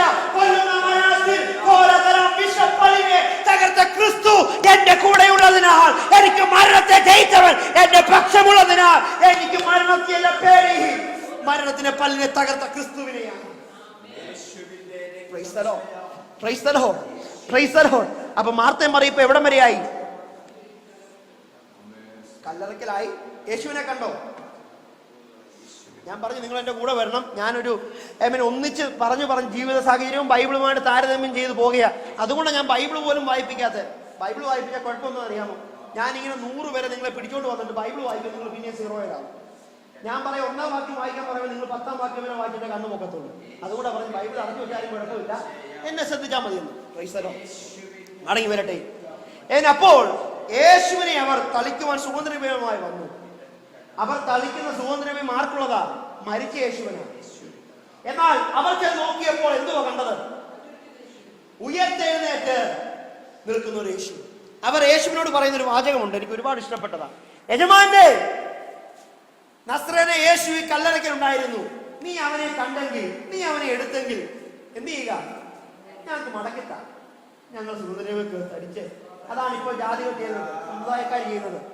കഴിഞ്ഞ ദിവസം ഞാൻ ഒരു പിക്ചർ ഇപ്രകാരം എന്റെ ഫേസ്ബുക്കിൽ ഞാൻ ഡൗൺലോഡ് ചെയ്യേണ്ടതായിരുന്നു. ഇങ്ങനെ ഇപ്പോഴത്തെ പുതിയ മാർപ്പാപ്പ മറിയത്തിന്റെ മുമ്പിൽ ഇങ്ങനെ നമസ്കരിക്കുന്നു. അതിന്റെ തൊട്ടടുത്ത് 2ആയിട്ട് കമ്പയർ ചെയ്താ പറഞ്ഞു. അതുപോലെ തന്നെ ഭദ്രകാളിയുടെ മുമ്പിൽ ഒരു പൂജാരി എന്ന് ഇങ്ങനെ പൂ അർപ്പിക്കുന്നു. അവനും വെള്ളം ഇട്ടേക്കുന്നത്, ഇവരും വെള്ളം ഇട്ടേക്കുന്നത്. ഞാൻ ഒരാളെ കുറ്റം പറയുകയല്ല, ഇത് സെയിം, ഒരു വ്യത്യാസവുമില്ല. എന്നാൽ മരിച്ചവനെ പൂശുവാനാ അവർ പോയത്. മരിച്ചവരെ ഇപ്പോഴും അവർ പൂശിക്കൊണ്ടിരിക്കുക. ഇന്ന് കുരുത്തോലയൊക്കെ കൊടുത്ത് വലിയ വിടുതൽ നടക്കാന്ന് അവർ പ്രഖ്യാപനം. ഞാൻ ഇങ്ങനെ വന്നപ്പോൾ ഞാൻ കേട്ടു വിശുദ്ധമായ കുരുത്തോല എന്നൊക്കെ പറഞ്ഞ് അവരുടെ കർമ്മങ്ങൾ നടത്തുന്നത്. എന്നാൽ മരിച്ചു മണ്ണടങ്ങുന്ന യേശുവിനെ പൂശുവാനാ മാർത്തയും മറിയയും പോയത്. എന്നാൽ യേശു ജീവിച്ച യേശുവിനെ അവരെന്തെങ്കിലും പൂശിയോ? ഉയർത്തെഴുന്നേറ്റ യേശുവിനെ അവരെന്തെങ്കിലും ഇട്ടോ? സുഗന്ധദ്രവ്യം തളിച്ചോ? കാലേ വന്ന് കുമ്പിട്ടോ? കുഞ്ഞെ, ഉയർത്ത യേശുവിന് നിന്റെ ഇതൊന്നും വേണ്ട. ഉയർത്ത യേശുവിന് നിന്റെ കുന്തിരിക്കമോ, നീ പുകയ്ക്കുന്ന കുന്തിരത്തിന്റെ മണമല്ല യേശുവിന് പ്രസാദമാകുന്നത്. നിന്റെ ഹൃദയത്തിൽ പോകുന്ന സ്തുതിയാ ദൈവത്തിന് വേണ്ടത്. പലപ്പോഴും ഇപ്പോഴും പഴയ കാലത്തിലെ കുന്തിരിക്കവും പൂരും ഒക്കെ കൊണ്ടുവന്ന് ദൈവത്തെ പ്രസാദിപ്പിക്കാൻ വരികയാണ്. ഇതൊന്നുമല്ല ദൈവത്തിന് പ്രസാദം. നിന്റെ പോക്കറ്റിൽ കിടക്കുന്ന പൈസയല്ല എന്റെ ദൈവത്തിന് വേണ്ടത്. നിന്റെ ഹൃദയത്തിനകത്തുള്ള വേദനയാണ് ദൈവം കാണുന്നത്. നിന്റെ ഹൃദയത്തിനകത്തുള്ള വേവലാതിയ എന്റെ ദൈവം കാണുന്നത്. ഇന്ന് പകൽക്കാൻ ദൈവത്തിന്റെ പൈതലേ, നിന്റെ ഹൃദയത്തിനകത്ത് സ്തുതി ഇന്ന് പകൽ ഉയരുന്നുവെങ്കിൽ നീ കൊണ്ടുവരുന്ന സുഗന്ധദ്രവ്യം നിന്റെ കൈവച്ചോ, നീ കൊണ്ടുവരുന്ന മൂരിന്റെ കൈവച്ചോ. ഇതൊക്കെ പുകച്ചാൽ എന്റെ ദൈവം പ്രസാദിക്കത്തില്ല. ഇതൊന്നും പുകയ്ക്കുമ്പോ പ്രസാദിക്കുന്ന എന്റെ ദൈവത്തെ നമുക്ക് കളിപ്പിക്കാൻ പറ്റുന്ന ദൈവമല്ല. ദൈവത്തെ നമുക്ക് കളിപ്പിക്കാൻ പറ്റത്തില്ല. ഹൃദയത്തിൽ ഉയരുന്ന സ്തുതി എന്ന സ്തോത്രയാകമെന്ന അർപ്പിതങ്ങളാകുന്ന സ്തുതികളിൽ മാത്രം ഇറങ്ങി വരുന്ന ദൈവമാണ് നമ്മുടെ ദൈവം. ദൈവത്തിന് വേണ്ടത് ഒന്ന് മാത്രമാ, സ്തുതി എന്ന സ്തോത്രയാഗം അർപ്പിക്കുന്ന ആ കൂടാരത്തിലേക്ക് എന്റെ ദൈവം ഇറങ്ങി വരും. അതിലേക്ക് ഇറങ്ങി വന്നാൽ പഴയ പുസ്തകം നമ്മൾ വായിക്കുമ്പോൾ കാണുവാൻ കഴിയുന്നു, ദൈവസാന്നിധ്യം ഇറങ്ങിയപ്പോൾ ദൈവാലയം പുക കൊണ്ടെന്ന പോലെ പൊങ്ങി. പുക കൊണ്ട് എന്ന പോലെ പൊങ്ങി. എന്താണെന്നറിയാമോ? നമ്മുടെ ഉള്ളിൽ നിന്ന് ഉയരുന്ന ആരാധന എന്ന സ്തോത്രയാഗമാ അത്. എനിക്ക് ഒരുപാട് സന്തോഷം തോന്നി. ഉയർത്ത യേശുവിനെ നമ്മളെപ്പോലുള്ള അതിവിശുദ്ധന്മാരായിരുന്നു എന്ത് ചെയ്യുന്നു അറിയാമോ? യേശു എന്ത് ഉയർത്തു, കാര്യമൊക്കെ ശരിയാ. ഞാൻ കൊണ്ടുവന്ന് എന്തിനാ വെറുതെ വീട്ടിൽ കൊണ്ടുവന്നത്? ഞങ്ങൾ കഷ്ടപ്പെട്ട് കടക്കാരനെ ഉറങ്ങിക്കിടന്നവനെ കുത്തി എഴുന്നേൽപ്പിച്ച് ഒരു അല്പം സുഗന്ധദ്രവ്യം തരണമെന്ന് പറഞ്ഞ് അവനെ ബുദ്ധിമുട്ടിച്ചതാ. അതെങ്കിലും നീ ഒന്ന് ഓർക്ക്. അതുകൊണ്ട് ഞങ്ങൾ ഇത് നിന്റെ കാലയില് ഇട്ടിട്ട് പൊക്കോളാം. നമ്മളെപ്പോഴുള്ളവരാണ് പറഞ്ഞത്. എന്നാൽ മാർത്തയും മറിയയും ദൈവസ്നേഹമുള്ളവരാ, അവര് ബുദ്ധിയുള്ളവരാ. അവരെന്താ ചെയ്തത്? അവര് പറഞ്ഞു, ഞങ്ങൾ കൊണ്ടുവന്നത് മരിച്ച യേശുവിനെ തളിക്കാനാ. എന്നാൽ ഇതല്ല എന്റെ യേശുവിന് വേണ്ടത്. എന്റെ യേശുവിന് വേണ്ടത് സ്തുതി മാത്രമാണ്. അവർ പിന്നെ തളിച്ചതായിട്ടല്ല കാണുന്നത്. ആ സുഗന്ധദ്രവ്യത്തെ കുറിച്ച് പിന്നെ കാണാനേ ഇല്ല. അവരത് കഴിഞ്ഞ് എന്തോ ചെയ്തെന്ന് അറിയാമോ? മർക്കോസ് സുവിശേഷം പഠിക്കുമ്പോൾ കാണുവാൻ കഴിയുന്നു. അവർ അതിവേഗം ഓടുകയാ. അവർ കല്ലറ വിട്ട് എന്ത് ചെയ്യുക? ഓടുന്നവരുടെ കയ്യിൽ ഇപ്പൊ ഒരു എണ്ണപാത്രം കൊണ്ട്, ഇപ്പൊ നിങ്ങൾക്ക് ഒന്നുകൂടെ മനസ്സിലാകാൻ വേണ്ടി, ഈ ഒരു ഗ്ലാസ് വെള്ളം കൊണ്ട് ഇങ്ങനെ നിൽക്കുക. ഞാൻ ഇങ്ങോട്ട് ഓടാൻ പറ്റുമോ? ഞാൻ എങ്ങനെ പോകുന്നത്? അപ്പൊ ഞാൻ എന്തോ ചെയ്തേ? എടാ, സുഗന്ധദ്രവ്യമല്ല എനിക്ക് വലുത്, എന്റെ യേശു ഉയർത്തതാ വലുത്. സുഗന്ധദ്രവ്യത്തിന്റെ പൈസയല്ല എനിക്ക് വലുത്. ഇത് ഞാൻ എന്ത് ചെയ്തു? ഞാൻ കളഞ്ഞു. വലിയൊരു മർമ്മം അതിനകത്ത് കിടപ്പുണ്ട് കേട്ടോ. നമ്മൾ കൊണ്ടുവരുന്ന സുഗന്ധദ്രവ്യം കൊണ്ട് നമുക്ക് ഓടാൻ പറ്റത്തില്ല, നമുക്ക് നടക്കാനേ പറ്റൂ. അനങ്ങിയ സാധനം താഴെ പോകും. ഇപ്പോഴത്തെ പലരെയും കണ്ട് എനിക്ക് അസൂയയാണോ അതോ വിഷമമാണോ പലതും തോന്നുന്നുണ്ട്. പലരും ആരാധനയ്ക്ക് വന്നിരിക്കുന്നത് ദോശ മറിച്ചിരുന്ന പോലെ കയ്യടിയും, ഇരുന്നാ സാരി ചുഴുങ്ങും അല്ലെ ഷർട്ട് ചുഴുങ്ങും എന്നുള്ള വേദനയും. കഷ്ടപ്പെട്ട് ബുദ്ധിമുട്ടി വന്ന് എന്ത് ചെയ്യുക? 1 മണി വരെ ഇരുന്നിട്ട് അല്ലെ 12 വരെ ഇരുന്നിട്ട് ഇതാണോ നിന്റെ ദൈവത്തിന് വേണ്ടത്? ആശാരിദേശിയുടെ ഒരു പ്രസംഗത്തിൽ ഞാൻ ഇപ്രകാരം ഒരു കാര്യം കേട്ടു. താൻ വിശ്വാസി വന്നപ്പോൾ, താൻ കമ്മ്യൂണിസ്റ്റുകാരനാണ്, താൻ വിശ്വാസി വന്നപ്പോൾ ഒറ്റ മുണ്ടേ ഉള്ളൂ. താനിങ്ങനെ ആ മുണ്ട് കൊടുത്ത് ഇങ്ങനെ ആരാധിച്ച് മുണ്ട് മുഴുവൻ കീറിയിട്ട് താൻ എന്തോ ചെയ്യുന്നത് അറിയാമോ? ഒരു ബന്ധിക്കോസുകാരന്റെ പാട്ട് പാടിയാൽ ആരും കൂടത്തില്ല, കമ്മ്യൂണിസ്റ്റുകാർ കൂടത്തില്ല. താൻ ആദ്യം ചെന്നിട്ട് ആ പട്ടണത്തിന്റെ നടുവിലോട്ട് ചെന്നിട്ട് കമ്മ്യൂണിസ്റ്റ് പാട്ട് പാടാൻ തുടങ്ങി. എങ്ങനെ ചെയ്യുന്നത്? മുണ്ട് മടക്കി കുത്താനും പറ്റത്തില്ല, മുണ്ട് അഴിച്ചിടാനും പറ്റത്തില്ല. അഴിച്ചിട്ടാൽ കീറിയതാ, മടക്കി കുത്തിയാൽ ഒരുമാതിരി അഡ്ജസ്റ്റ് പോകാം. താനിങ്ങനെ മടക്കി കുത്തി ഇങ്ങനെ നിന്ന് പുള്ളിയുടെ ധീരതയാ പറഞ്ഞത്. താനിങ്ങനെ പാടി, ആദ്യം കമ്മ്യൂണിസ്റ്റ് പാട്ട് പാടി, അപ്പൊ കുറച്ച് ആൾക്കാർ കൂടി. പിന്നെ കോൺഗ്രസിന്റെ പാട്ട് പാടി, കുറച്ച് പേര് കൂടി. ഇങ്ങനെ 2-3 പേര് കൂടി കഴിഞ്ഞപ്പോൾ താൻ പിന്നെ പ്രസംഗിക്കാൻ തുടങ്ങി, യേശുവിനെ പ്രസംഗിക്കാൻ തുടങ്ങി. നമ്മളായിരുന്നു എന്ത് ചെയ്തേ? മുണ്ട് കീറിയതല്ലേ, ഇപ്പൊ പ്രസംഗം വേണ്ട, അത് എങ്ങോട്ടോടാ? വീട്ടിൽ പോയി എങ്ങനെയാലും മാന്യമായിട്ട് പിന്നെന്ത് ചെയ്യാം? എന്നാൽ മാർത്തയും മറിയയും നോക്കി, അവർ കൊണ്ടുവന്ന സുഗന്ധദ്രവ്യം നമ്മൾ പറയും, ഇത്ര രൂപ കൊടുത്ത് മേടിച്ച് പെർഫ്യൂം ഇതെങ്ങനെ കളയുന്നേ? കുഴപ്പമില്ല, ഇത് പോക്കറ്റ് ഇരുന്നോണ്ട് നമുക്ക് നാളെ ആരെങ്കിലും മരിക്കുമ്പോ ഇതാ നമ്മുടെ കുഴപ്പം. ഇന്നല്ലെങ്കിൽ നാളെ അതെന്ത് ചെയ്യും? ഉപയോഗിക്കാമെന്ന് പറഞ്ഞ് നമ്മൾ മാറ്റിവെക്കും. എന്നാൽ മാർത്തയും മറിയാതല്ല ചെയ്തത്. അവരുടെ വിഷയം സുഗന്ധദ്രവ്യമല്ല, അവരുടെ പോക്കറ്റിൽ നിന്ന് പോയ പൈസയല്ല. അവരുടെ വിഷയം എങ്ങനെയും നസ്രയനെ എനിക്ക് ഉയർത്തണം, എങ്ങനെയും യേശുവിന്റെ സാക്ഷിയാകണം, എങ്ങനെയും യേശുവിന്റെ നാമം എനിക്ക് ഉയർത്തണം. ആ ഒരു ചിന്ത അവരുടെ മനസ്സിൽ വന്നപ്പോൾ അവരുടെ ലാഭമെല്ലാം അവർ ഛേദമെന്ന്. അതാ പൗലോസിന്റെ വാചകം. എനിക്ക് പുതിയ നിയമത്തിൽ ഏറ്റവും ഇഷ്ടപ്പെട്ട വ്യക്തിയാണ് പൗലോസ്. താൻ ഇങ്ങനെ പറയുന്ന ഒരു വാചകമുണ്ട്, എനിക്ക് ലാഭമായിരുന്നു ഒക്കെയും ക്രിസ്തു നിമിത്തം. വെറുതെ ഛേദം തന്നെയല്ല, ക്രിസ്തു നിമിത്തം. ചുമ്മാ ഛേദം തന്നെ എന്തോ പ്രയോജനം? എനിക്ക് ലാഭമായിരുന്നു ഒക്കെയും ക്രിസ്തു നിമിത്തം ഞാൻ ഛേദമെന്നുണ്ടെന്നു. അടുത്തൊരു വാചകം ഇങ്ങനെയാണ്, എനിക്ക് ലാഭമായിരുന്നൊക്കെയും ഞാൻ ചവർന്നു വേണ്ടെന്നു. പൗലോസ് ആരാ? ഞാൻ ഒരു പണ്ട് പുസ്തകം ഇങ്ങനെ വായിച്ചപ്പോ കാണാൻ ഇടയാത്തുന്നു. ഇന്നത്തെ $2 മില്യൺ സ്വത്തുള്ളവൻ ആര്? പൗലോസ്. എന്താ? കപ്പലുകളുടെ ഉടമയാ, ഒരു കപ്പലിന്റെ ഉടമയല്ല. നമുക്ക് ഒരു കപ്പലുണ്ടെങ്കിൽ നമ്മുടെ അഹങ്കാരം പലതാ. എന്നാൽ പൗലോസ് ഇങ്ങനെ പറയുന്നു, അവനെടുത്ത ഡിഗ്രി വലുതാ. ഗമസ്കോസിന്റെ പടിവാതിൽക്കൽ നിന്നുകൊണ്ട് പാതാളത്തിൽ ഇരുന്നുകൊണ്ട് അവൻ ഒരുപാട് നേടി, ഒരുപാട് പണ്ഡിതാവാ. എന്നാൽ അവൻ പറയുന്നു, ഞാൻ നേടിയ നിയമത്തെ എനിക്കൊന്നും ചെയ്യാൻ കഴിഞ്ഞില്ല, ഞാൻ പഠിച്ച എന്റെ സമ്പത്ത് എനിക്കൊന്നും നേടാൻ കഴിഞ്ഞില്ല. എന്നാൽ ക്രിസ്തുവിനെ കണ്ടപ്പോഴാ എനിക്ക് യഥാർത്ഥ സന്തോഷം കിട്ടിയത്. അതുകൊണ്ട് താൻ ഇങ്ങനെ പറയുന്നു, ഞാനിതാ ലാക്കിലേക്ക് ഓടുന്നു, വിരുന്നിലേക്ക് ഓടുന്നു. അത് നേടി എന്നല്ല, അത് നേടുവാൻ ഞാൻ ഓടുന്നു. ദൈവവൈദ്യരെ, ക്രിസ്തുവിനെ കൂടാതെ ലാഭം നമുക്കൊന്നുമില്ല. ക്രിസ്തുവല്ലാതെ നമുക്ക് എന്താ ലാഭം? ക്രിസ്തുവില്ലെങ്കിൽ നമ്മുടെ ജീവിതം ശൂന്യമാ. ക്രിസ്തുവിനെ കൂടാതെ അല്ലെങ്കിൽ നമ്മുടെ ജീവിതം പരാജയമാ. നമ്മുടെ ജീവിതത്തിൽ നമുക്കൊരു വളരെ സമർത്ഥനായ, വളരെ ശക്തനായ ഒരു മൈക്കിൾ ജാക്സനെ നമുക്കറിയാം. താൻ ഒരുപാട് നേടി. തന്റെ നീഗ്രോ ആയിരുന്നു. അവന്റെ മുഖം ഒരുപാട് പ്രാവശ്യം പ്ലാസ്റ്റിക് സർജറി ചെയ്ത് അവൻ ഒരുപാട് നേടി. അവസാനം അവൻ ക്യാൻസർ വന്ന് മരിച്ചു. അവൻ നേടിയതെല്ലാം എന്തുവായി? മഹാനായ അലക്സാണ്ടർ ഇങ്ങനെ വിളിച്ചു പറഞ്ഞു, സമുദ്രമേ നീ പോലും കരയായിരുന്നുവെങ്കിൽ നിന്നെയും ഞാൻ കൈയടക്കിയേനെന്ന് പറഞ്ഞ സമയമേ അലക്സാണ്ടറിന് ഒരു കൊതുവിനെ പോലും സംരക്ഷിക്കാൻ കഴിഞ്ഞില്ല. അലക്സാണ്ടർ എങ്ങനെയാ മരിച്ചേ? ഒരു കൊതുകടി ഉണ്ടാവും മരിച്ചേ. അലക്സാണ്ടർ എങ്ങനെയാ മരിച്ചേ? രാജാവായ അലക്സാണ്ടറിന് 33 വയസ്സായപ്പോഴത്തേക്ക് ലോകം മുഴുവൻ കൈക്കലാക്കി എന്നുള്ള അഹങ്കാരവും അവന്റെ സന്തോഷത്തിൽ അവൻ നിന്നപ്പോൾ അവൻ ന്യൂമോണിയ ബാധിച്ച് അവൻ മരിച്ചു. ദൈവവൈദ്യരെ, നമ്മൾ നേടുന്നൊന്നുമല്ല നമുക്ക് സന്തോഷം കിട്ടുന്നത്. നമ്മൾ പ്രാപിക്കുന്ന ഒന്നുമല്ല നമുക്ക് സന്തോഷം കിട്ടുന്നത്. ക്രിസ്തുവിനെ നേടുന്നത് ഏറ്റവും വലിയ ധനം. ക്രിസ്തുവിനെ കൂടാതെ ഒരു ധനമില്ല. ക്രിസ്തു മാത്രമാണ് ഏറ്റവും വലിയ ധനം. അതാണ് പാട്ടുകാർ ഇങ്ങനെ പാടിയത്. അപ്പനും അമ്മയും വീടും ധനങ്ങളും വസ്തു സുഖങ്ങളും കർത്താവത്രേ. അപ്പനും അമ്മയും വീടും ധനങ്ങളും വസ്തു സുഖം. സമയം ചുരുങ്ങി അത് പാടുവാൻ ആഗ്രഹിക്കുന്നില്ല. ദൈവവൈദ്യരെ, നമ്മുടെ ജീവിതത്തിൽ എന്തൊക്കെ നമ്മൾ നേടിയാലും എന്തൊക്കെ നമുക്ക് കിട്ടിയാലും അപ്പനും അമ്മയും നമ്മെ സ്നേഹിക്കും. എന്നാൽ അതിനൊരു പരിധിയുണ്ട്. യോബിനെ കുറിച്ച് കഴിഞ്ഞ ദിവസം ഞാനൊരു മെസ്സേജ് ഇങ്ങനെ തയ്യാറാക്കി. കഴിഞ്ഞ ദിവസം 2 ദിവസം സെഷനായിട്ട് ഞാൻ ഇങ്ങനെ പ്രസംഗിച്ചപ്പോൾ ഈ ഒരു മെസ്സേജ് ഞാൻ തയ്യാറാക്കി. ഒരു കുശവന്റെ കയ്യിലുള്ള പാത്രത്തെ കുറിച്ച് ഈ ഒരു മെസ്സേജ് ഞാൻ തയ്യാറാക്കിയപ്പോൾ യോബിന്റെ പുസ്തകം വായിച്ചപ്പോൾ എനിക്ക് വളരെ സന്തോഷം തോന്നി. യോബാണ് എനിക്ക് പഴയ നിയമത്തിൽ ഏറ്റവും പ്രശസ്തനായ ഒരു വ്യക്തിയായിട്ട്, ഏറ്റവും ഭക്തനായ ഒരു വ്യക്തിയായിട്ട് എനിക്ക് മനസ്സിലാക്കിയത്. യോബിന്റെ പുസ്തകം പഠിക്കുമ്പോൾ ഒരു വാചകം എന്നെ ഒരുപാട് ദുഃഖിപ്പിച്ചോ വേദനിപ്പിക്കുകയോ ചെയ്തു. എന്താണെന്നറിയാമോ? യോബിന്റെ വേദനയിൽ സാധാരണ ഭർത്താവിന് രോഗം ഉണ്ടാകുമ്പോൾ ആരാ സംരക്ഷിക്കുന്നത്? സാധാരണ സകലമാണ്. എന്നാൽ ഇവിടെ കാണുന്നു യോബിന് അസുഖം മൂത്തവൻ അവന്റെ ഭാര്യയെ കുറിച്ച് പറയുന്നത്. യോബിന്റെ ഭാര്യ ഇങ്ങനെ ഒരു വാചകം പറയും, നീ നിന്റെ ദൈവത്തെ തള്ളിക്കളഞ്ഞു പോയി അടുത്തൊരു വാചകം യോബിന്റെ ഭാര്യയെ കുറിച്ച് ഇങ്ങനെ പറയുന്നു, അവൻ ശ്വസിക്കുന്ന ശ്വാസം പോലും അവക്ക് എന്തുവായി തോന്നുന്നറിയാമോ? അസഹ്യമായി തോന്നി.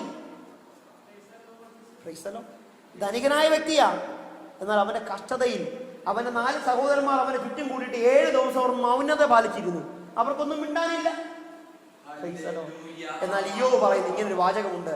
19-ാം അധ്യായം 25-ാം വാക്യം യോബിന്റെ പുസ്തകം ഇങ്ങനെ കാണുന്നു, എന്റെ തൊക്ക് ഇങ്ങനെ ശേഷിച്ച് ഞാൻ ഇല്ലാതെയായ ഞാൻ വേഗസഹിതനായി എന്റെ പ്രാണപ്രിയനെ കാണും. അതിന് 24-25-ാം വാക്യം ഇങ്ങനെ കാണുന്നത്. യോബിന്റെ പുസ്തകം 19-ാം അധ്യായം 25-ാം വാക്യം ഇങ്ങനെ കാണുന്നു. 25-ാം വാക്യം ഒന്ന് വായിക്കാം. മതി. എന്റെ വീണ്ടെടുപ്പുകാരൻ ജീവിച്ചിരിക്കുന്നുവെന്നും അവൻ ഒടുവിൽ പൊടിമേൽ നിൽക്കുമെന്നും ഞാൻ അറിയുന്നു. ഭക്തി നോക്കിയേ. അവൻ ഏത് സമയത്ത് അവൻ പട്ടുമത്തെ കിടന്നോന്നാണ് പറയുന്നത്. അവൻ കിടക്കുന്ന പട്ടുമത്തെ പുഴുവാ. ചൊറിഞ്ഞ് ഓട്ട് കഷ്ടം കൊണ്ട് ചാരത്തിന് വന്നിരുന്ന് ചൊറിയുമ്പോഴും അവൻ പറയുന്ന വാചകം നോക്കിയേ. എന്റെ തൊക്ക് ഇങ്ങനെ ശേഷിച്ചാലും എനിക്ക് കുഴപ്പമില്ല. ഞാനൊന്നും അറിയുന്നു, എന്റെ വീണ്ടെടുപ്പുകാരൻ ജീവിക്കുന്നു. അവനോട് പൊടിമേൽ നിൽക്കുമെന്ന് ഞാൻ അറിയുന്നു. അതുകൊണ്ട് തൊക്ക് ഇങ്ങനെ ശേഷിച്ച് ഞാൻ ഇങ്ങനെ ആളായാലും ഞാൻ ദേഹസഹിതനായി എന്റെ പ്രാണപ്രിയനെ കാണും. എത്ര ഭക്തി നിർഭരമായ വാചകമാണത്. നമുക്ക് സമൃദ്ധി ഉണ്ടാകും മാത്രമാണ് നാം ഈ വാചകം പറയുന്നത്.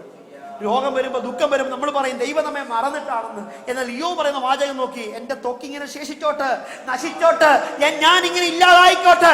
എന്റെ വിഷയം എന്റെ തൊക്കല്ല, എന്റെ സൗന്ദര്യമല്ല, ഞാൻ നിൽക്കുന്ന എന്റെ സ്ഥാനമല്ല.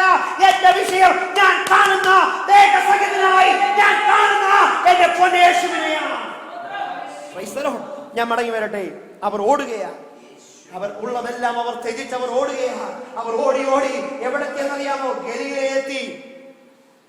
ഗലീലയെ കുറിച്ച് 2 പദങ്ങളുണ്ട്.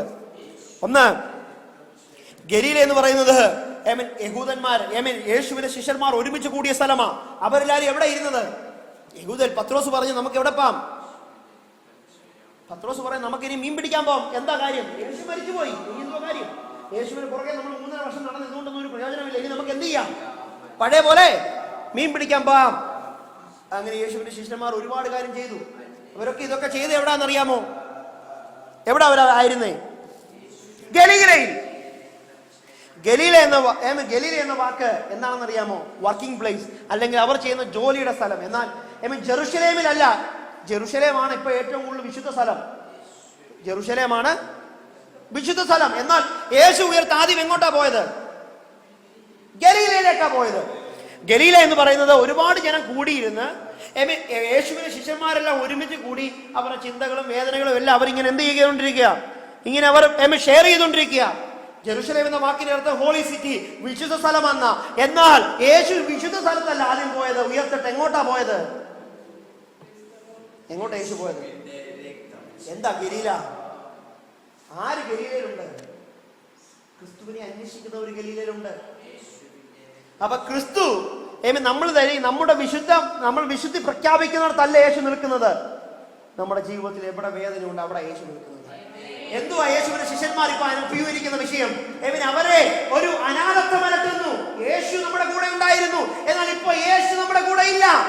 യേശു അവരെ വിട്ടുപിരിഞ്ഞെന്നുള്ള ഒരു അനാഥത്വം അവരെ അലട്ടിക്കൊണ്ടിരുന്നപ്പോൾ ഇതാ അവരുടെ മധ്യയിലേക്ക് യേശു കടന്നു വരുന്നു. അവരെ അലട്ടിയ വിഷയം ഗലീലയിൽ നമ്മൾ എന്ത് ചെയ്യും? ഇനി എങ്ങനെ നമ്മുടെ ജീവിതം, ഇനി എന്ത് ശുശ്രൂഷ നമ്മൾ ചെയ്യും? എന്നാൽ ഇതാ യേശു നിന്റെ വിഷയത്തിന് പരിഹാരം തരുവാൻ വേണ്ടി നിന്റെ അരികിലേക്ക് ഇറങ്ങി വരുന്നു. ഇതാ യേശു ഗലീലയിലേക്ക് കടന്നു വരുന്നു.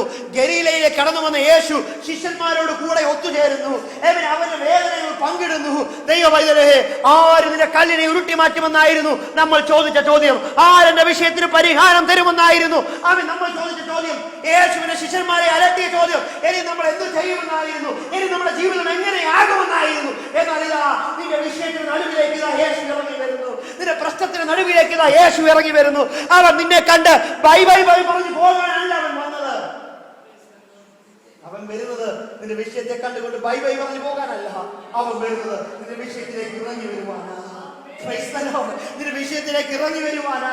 നിനക്ക് വേണ്ടി ആര് കല്ലുരുട്ടി മാറ്റുമെന്ന ലോകം ചോദിച്ചത്. എന്നാൽ ഇതാ നിന്റെ വിഷയത്തെ നോക്കിക്കൊണ്ട് യേശു വിളിച്ചു പറയുന്നു, ഭാരപ്പെടേണ്ട, ഇതാ ഞാൻ നിന്റെ അരികിലേക്ക് കടന്നു വരുന്നു.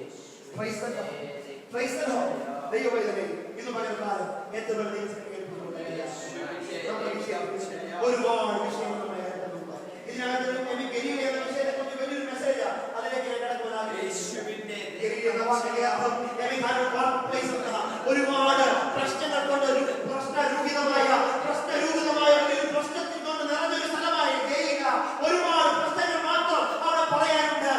അവർക്ക് ജീവിതത്തിൽ മുന്നോട്ട് പോകാനൊരു ഗതിയില്ലാതെ ഒരുപാട് വേദനകൾ അവർ നിറഞ്ഞപ്പോൾ ഇതാ നസ്രയൻ അവരുടെ വിഷയത്തിലേക്ക് ഇറങ്ങി വരുന്നു. അവർ പ്രശ്നത്തിലേക്ക് ഇറങ്ങി വരുന്നു. നമ്മുടെ യേശു നമ്മുടെ വിഷയങ്ങളെക്കാൾ വിട്ടാതിരിക്കുന്നവരല്ല.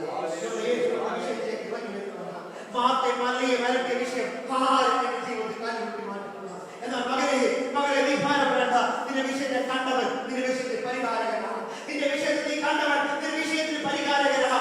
ആരും മാറ്റിയില്ലെങ്കിലും, ആരും മനസ്സിലെങ്കിലും, ആരും തന്നില്ലെങ്കിലും, ആരും ഇറങ്ങിയില്ലെങ്കിലും, എല്ലാവരും കലകടത്താലും, എല്ലാവരും പറഞ്ഞിരുന്നാലും, എല്ലാവരും മാറിപ്പോയാലും, എല്ലാവരും വിടക്കം തന്നെയാലും, എല്ലാവരും കൊളത്തെന്ന് പറഞ്ഞാലും യേശു വിളിച്ചു പറയുന്നു, നീ ഭയപ്പെടേണ്ട. നിനക്ക് വേണ്ടി കൈകൊട്ടുന്നവൻ ഞാനാണ്. നീ ഭയപ്പെടേണ്ട. നിന്റെ വിഷയത്തിൽ ഇറങ്ങുന്നവൻ ഞാനാണ്. നിന്നെ കൊളത്തിൽ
കളിമണ്ണുകൊണ്ട് പാത്രം ഉണ്ടാക്കുമ്പോൾ പുരുഷന്റെ കയ്യിൽ ഒരുപാട് ആയുധങ്ങളുണ്ട്.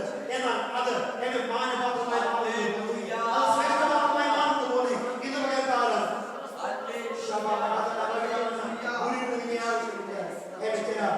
വിവാഹ സദ്യകളിൽ മനോഹരമായ അലങ്കാരമായി രുചിയായി മാറ്റുവാൻ ദൈവത്തിന്റെ ഇന്ന് പകൽക്കാലം ദൈവത്തിന് ഏൽപ്പിച്ചു കൊടുക്കട്ടെ.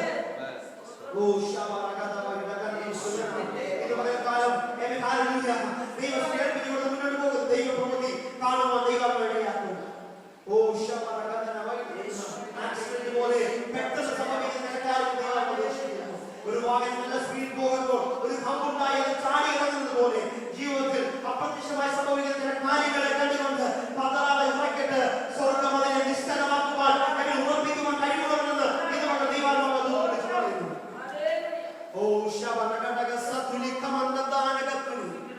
ദൈവാത്മാവിന്റെ എന്നെ ആലോചനയ്ക്ക് നമുക്ക് ഏൽപ്പിച്ചിട്ടുള്ളത്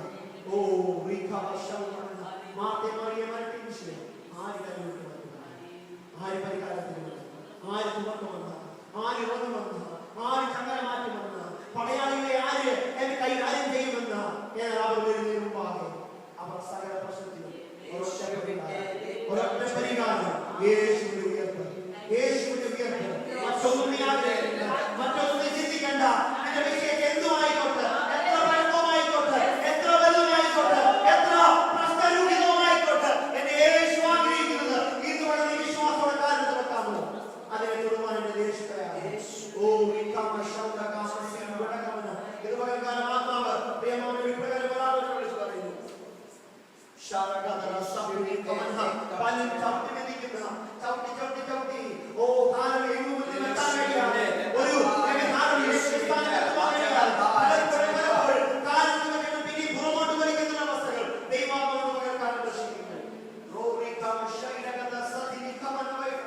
കൽപാത്രങ്ങൾ ആർക്കും വേണ്ടാത്തവർ, എന്നാൽ യേശുവിന്റെ ആവശ്യമില്ല. കഴുതി ആർക്കും വേണ്ടാത്തവർ, എന്നാൽ യേശുവിന്റെ ആവശ്യമില്ല. നാശത്തെ വെച്ച അവസ്ഥ ആരും കണ്ടില്ല, എന്നാൽ യേശുവിനെ കണ്ടു. ഇന്ന് പകർത്താം ഓ ദൈവസേന നിന്റെ അസാധ്യങ്ങളെ യേശുവാണ്. ഓ നിന്റെ ബലഹീനതകളെ യേശുവാണ്. പലപ്പോഴും ദൈവത്തോട് ചോദിക്കുന്നു, എന്തുകൊണ്ട് ദൈവം എനിക്ക് മാത്രം, ഞങ്ങൾക്ക് മാത്രം ഇങ്ങനെ കൽപാത്രങ്ങളെ പലരും കണ്ടില്ല, പലരും എല്ലാവരും അവഗണിച്ചു, ആരും അത് മാന്യമായി കണ്ടില്ല, എന്നാൽ യേശു അത് മാന്യമായി കണ്ടില്ല.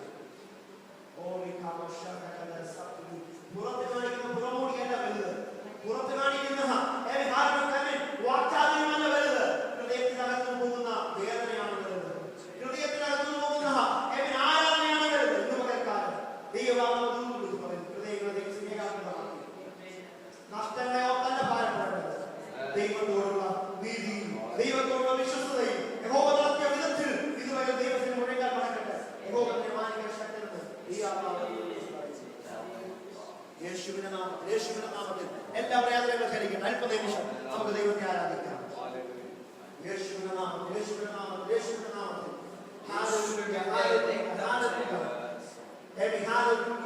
എല്ലാവർക്കും താടിയിരിക്കാൻ പറ്റുന്നവരൊക്കെ അല്പനിമിഷം താഴെ നമുക്ക് ഒരുമിച്ച് ദൈവത്തെ ആരാധിക്കാം. ഒരുമിച്ച് നമുക്ക് ദൈവത്തെ ആരാധിക്കാം.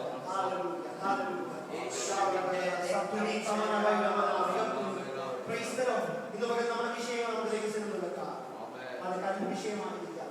ഓഹോ ആർക്കും മാറ്റാൻ കഴിയാത്ത കല്ലായിരിക്കാം, ഒരിക്കലും തുറക്കാത്ത കല്ലായിരിക്കാം, ഓ നഷ്ടപ്പെട്ട മാനപാത്രമായിരിക്കാം, കെട്ടപ്പെട്ട കഴുതിയായിരിക്കാം, എന്തുമായിക്കോട്ടെ ഇന്ന് പകൽ സ്വർഗ്ഗം ഇറങ്ങി വിഷയത്തെ കല്ലിന് പോലെ ഉരുമാറുന്നതല്ല. സ്വർഗീയ ദൂതൻ ഇറങ്ങി വന്നിട്ടുണ്ട്. എന്തുമായിക്കോട്ടെ വിഷയം ഇന്ന് പകൽ വിശ്വാസം ദൈവത്തിനുണ്ട്. അവനത് ഉരുട്ടും, അവനത് ഉരുട്ടും, അവനത് ഉരുട്ടും, അവനത് മാറ്റും, അവനത് വിളറിക്കും. ഇന്ന് പകൽ വിശ്വസിക്കട്ടെ. ഓ ഘോര